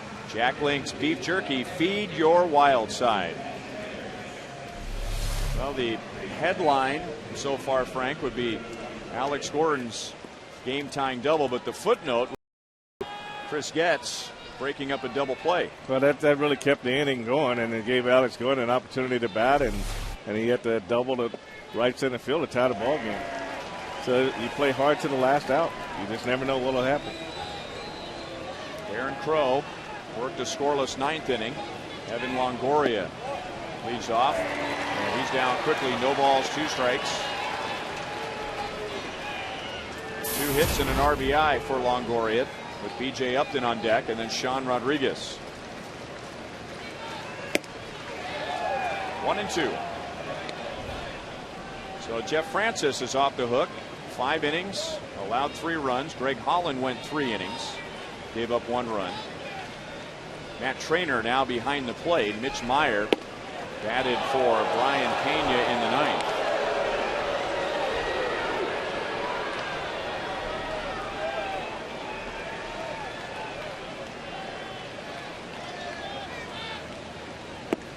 Which begs the question, and we hope it doesn't happen, but Meyer is not available. So who now would be the emergency catcher? Oh, that is a good question.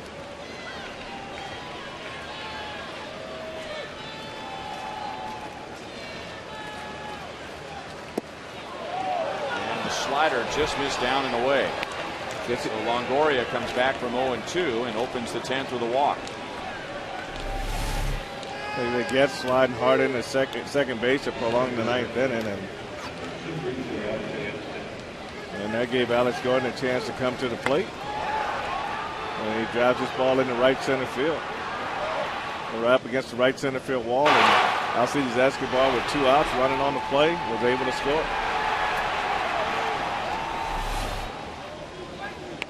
Upton Gets the bunt down, but foul. Well, I guess, Ryan, the question you asked me, it'd have to be Micah Belis. Can you just put it on and go back there? You know, usually it's going to be one of your reserve guys got to get back there and do the best you can do. Upton 0 for 4 tonight and 2 for his last 30. Got a base hit last night, and it was a bunt single. Otherwise has one sacrifice bunt this year. So a struggling hitter just trying to do something positive in a tie game in the 10th inning.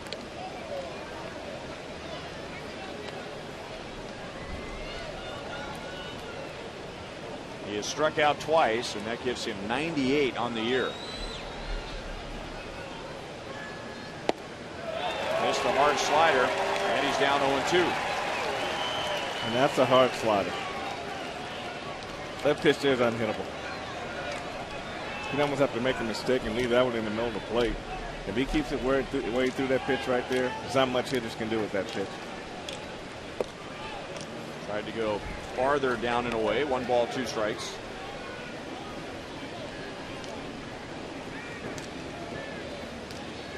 Royals down by 2 runs twice in this game. They tied it at 2 in the 4th, tied it at 4 in the 9th. Very close. Been a tough strike zone to figure out tonight. Oh, yeah, for sure.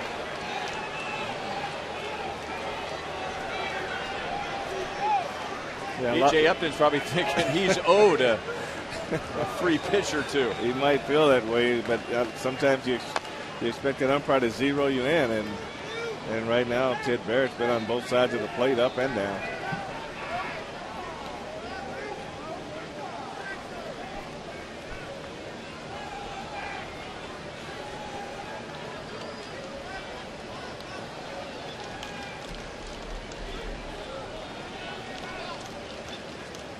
Royals trying to win 4 in a row for the 3rd time this year.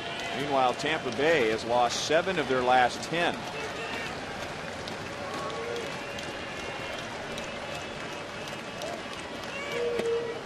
Inside, and the count goes from 0-2 to 3-2, and that's what happened with Evan Longoria.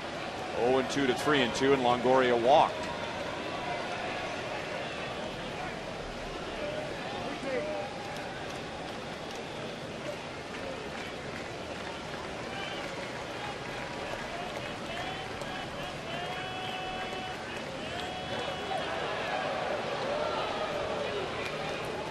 Boston is now in front of Seattle, so that brings up a couple of things. The Mariners, they're just a couple of outs away from losing their 14th in a row, and if the Royals win tonight, Tampa Bay would fall to 9.5 back in the East.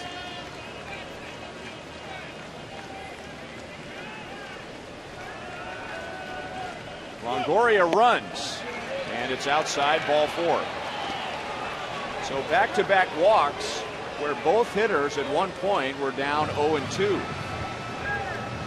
Yeah, Aaron was just getting a little bit too fine and just sort of worked him. So he's going for the strikeout, you know, versus trying to put the ball in play, and that's usually what happens. And now Ned Yost is going to go to the bullpen. So Aaron Crow goes 1 inning plus 2 batters. And it's going to be Joaquin Soria with 2 on and nobody out.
Royals tie at the bottom of the ninth, and Ned Yost had the option of starting the 10th inning with Joakim Soria, but tried to squeeze another inning out of Aaron Crow.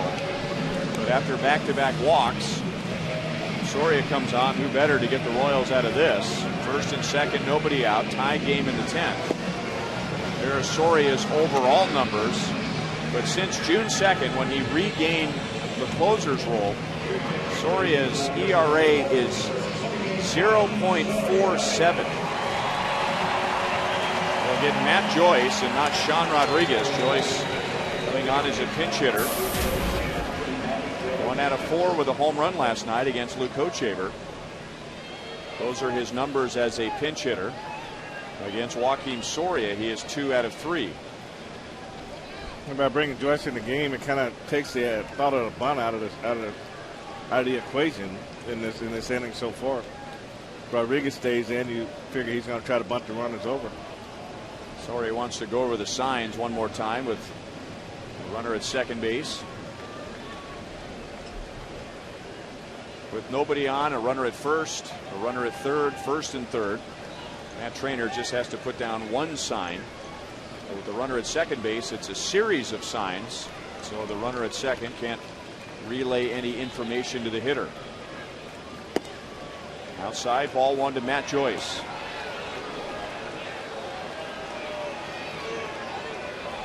Aaron Crow walking 2, but coming very close to getting 2 more strikeouts in this inning. He had Evan Longoria down 0-2. He had B.J. Upton down 0-2, and they both walked. And now 1-1 on Matt Joyce.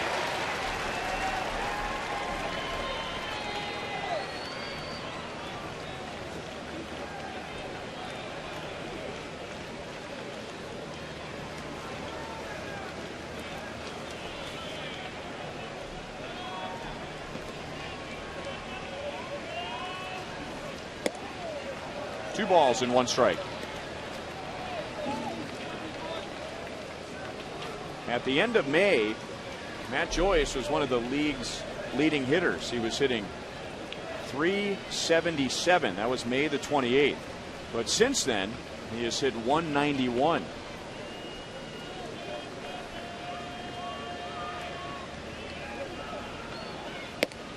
And now he's ahead in the count. 3 balls and 1 strike. Yeah, Joakim kind of missed his spot right there. Everything's been going up and away to Matt Joyce on the outer part of the plate.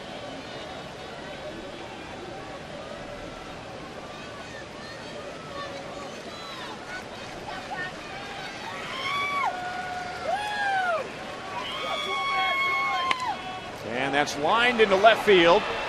Longoria will be held at third. Alex closing in on the ball quickly and making a strong throw back to the infield, and Tampa Bay has the bases loaded with nobody out.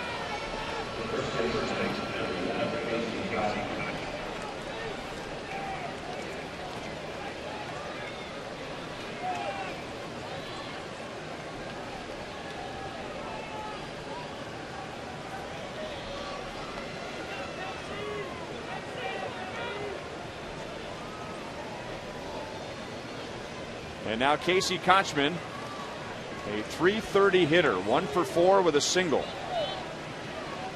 Against Joakim Soria before tonight, 2 out of 5. Both hits are singles against Soria. The Royals have the infield in halfway.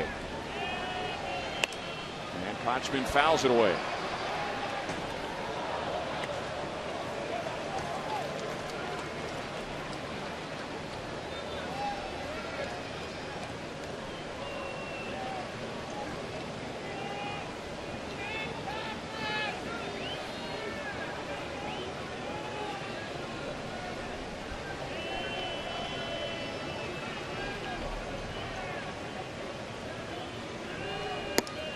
Thought about it. The Royals want an appeal. Tim McClellan says no swing, and it's 1-1.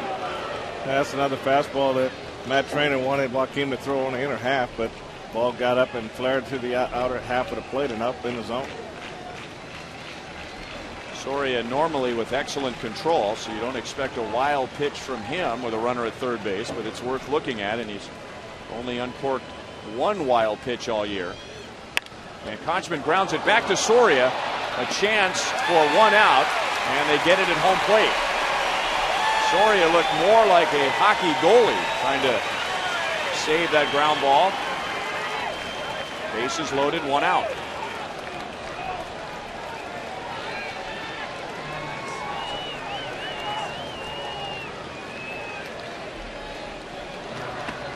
Well, this is a flashback here. This is in Minnesota with runners at first and third, and Sawyer was able to get a ground ball right back at him, and they were able to force the runner at the plate. Nice play by Sawyer. Come in, scoop the ball to Trainer. Now tonight, he ends up in a good fielding position. The ball keeps it in front of him and makes the throw to Trainer at the plate to get the force out of Longoria coming down from third base. And now another pinch hitter. It'll be Sam Fuld. And Sam Fuld, playing in just his second ever game at Kauffman Stadium, was booed as he was introduced, and that goes back to last night when he went in spikes high and got Alcides Escobar on the shin, knocked him out of the game. The Royals plunked him later in the game.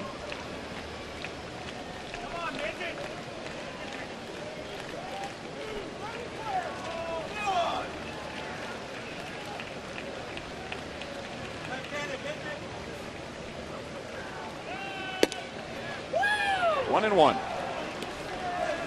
First time that Sam Fuld has faced Soria. Sam Fuld considered basically a throw-in in that trade during the offseason, with the big name being Matt Garza going from the Rays to the Cubs. A trade that included several players, two of the best minor league prospects from the Cubs coming over to the Rays.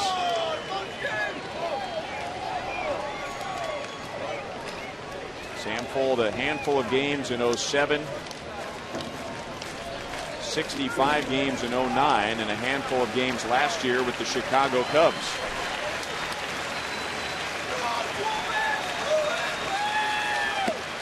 Two and two. The bases loaded have not been kind to the Rays in this series. Last night, they had the bases loaded with nobody out in the very first inning against Luke Hochshaver.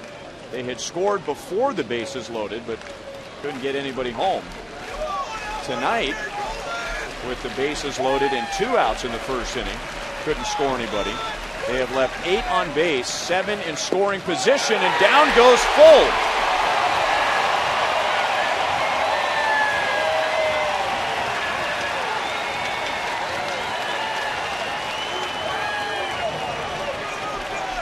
That was a great fastball by Joaquin Sawyer right on the outside corner. Just locked him up with that fastball.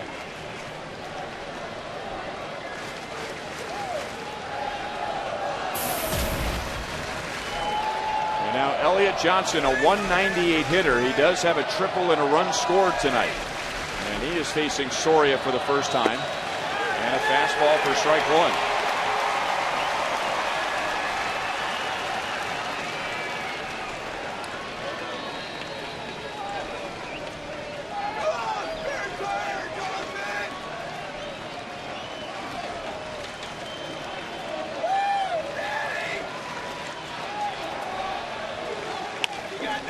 Old foul, 0-2.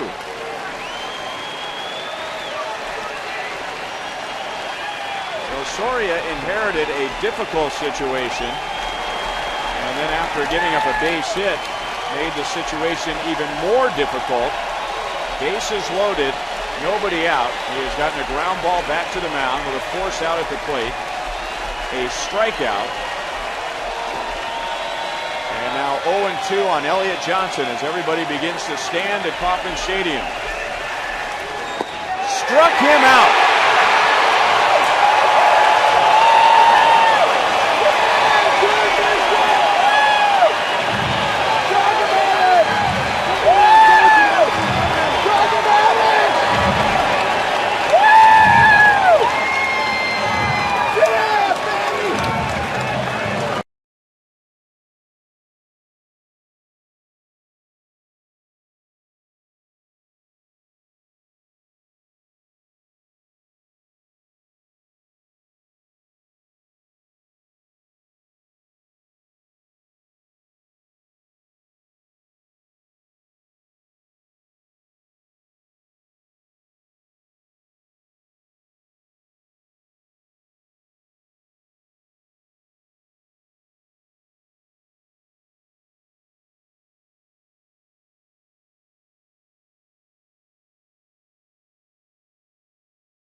10th inning.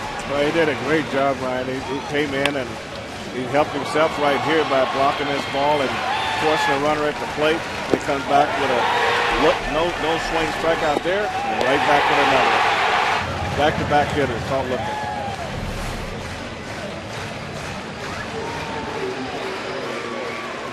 And now the Rays are going to move around to accommodate moves in the top of the 10th inning with pinch hitters.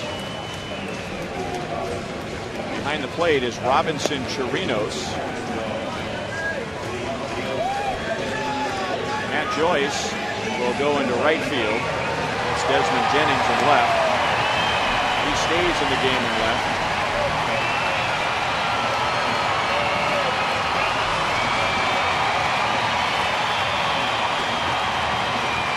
Joyce is in right, and Ben Zobrist, who was in right field, goes to second base.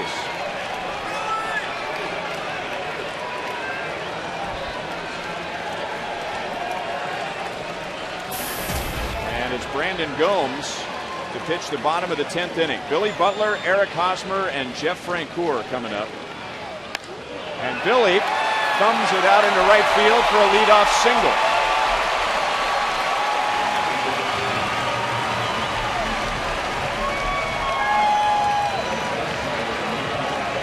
Mike Aviles running for Butler, representing the winning run.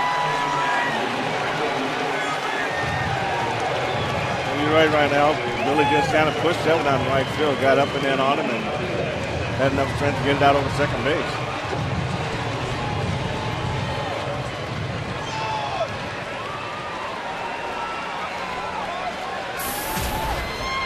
Brandon Gomes last night pitched the 7th inning, and he gave up 2 runs.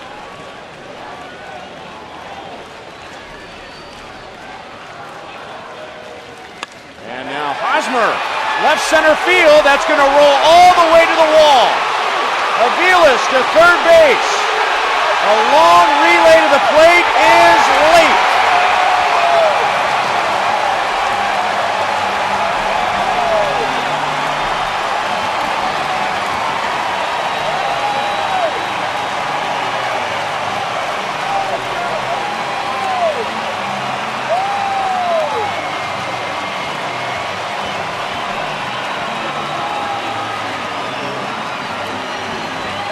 Over 3 hours ago, the Royals ran onto the field before the first pitch, and now they run onto the field and celebrate Eric Hosmer's walk-off base hit. It's the 11th walk-off for the Royals this year.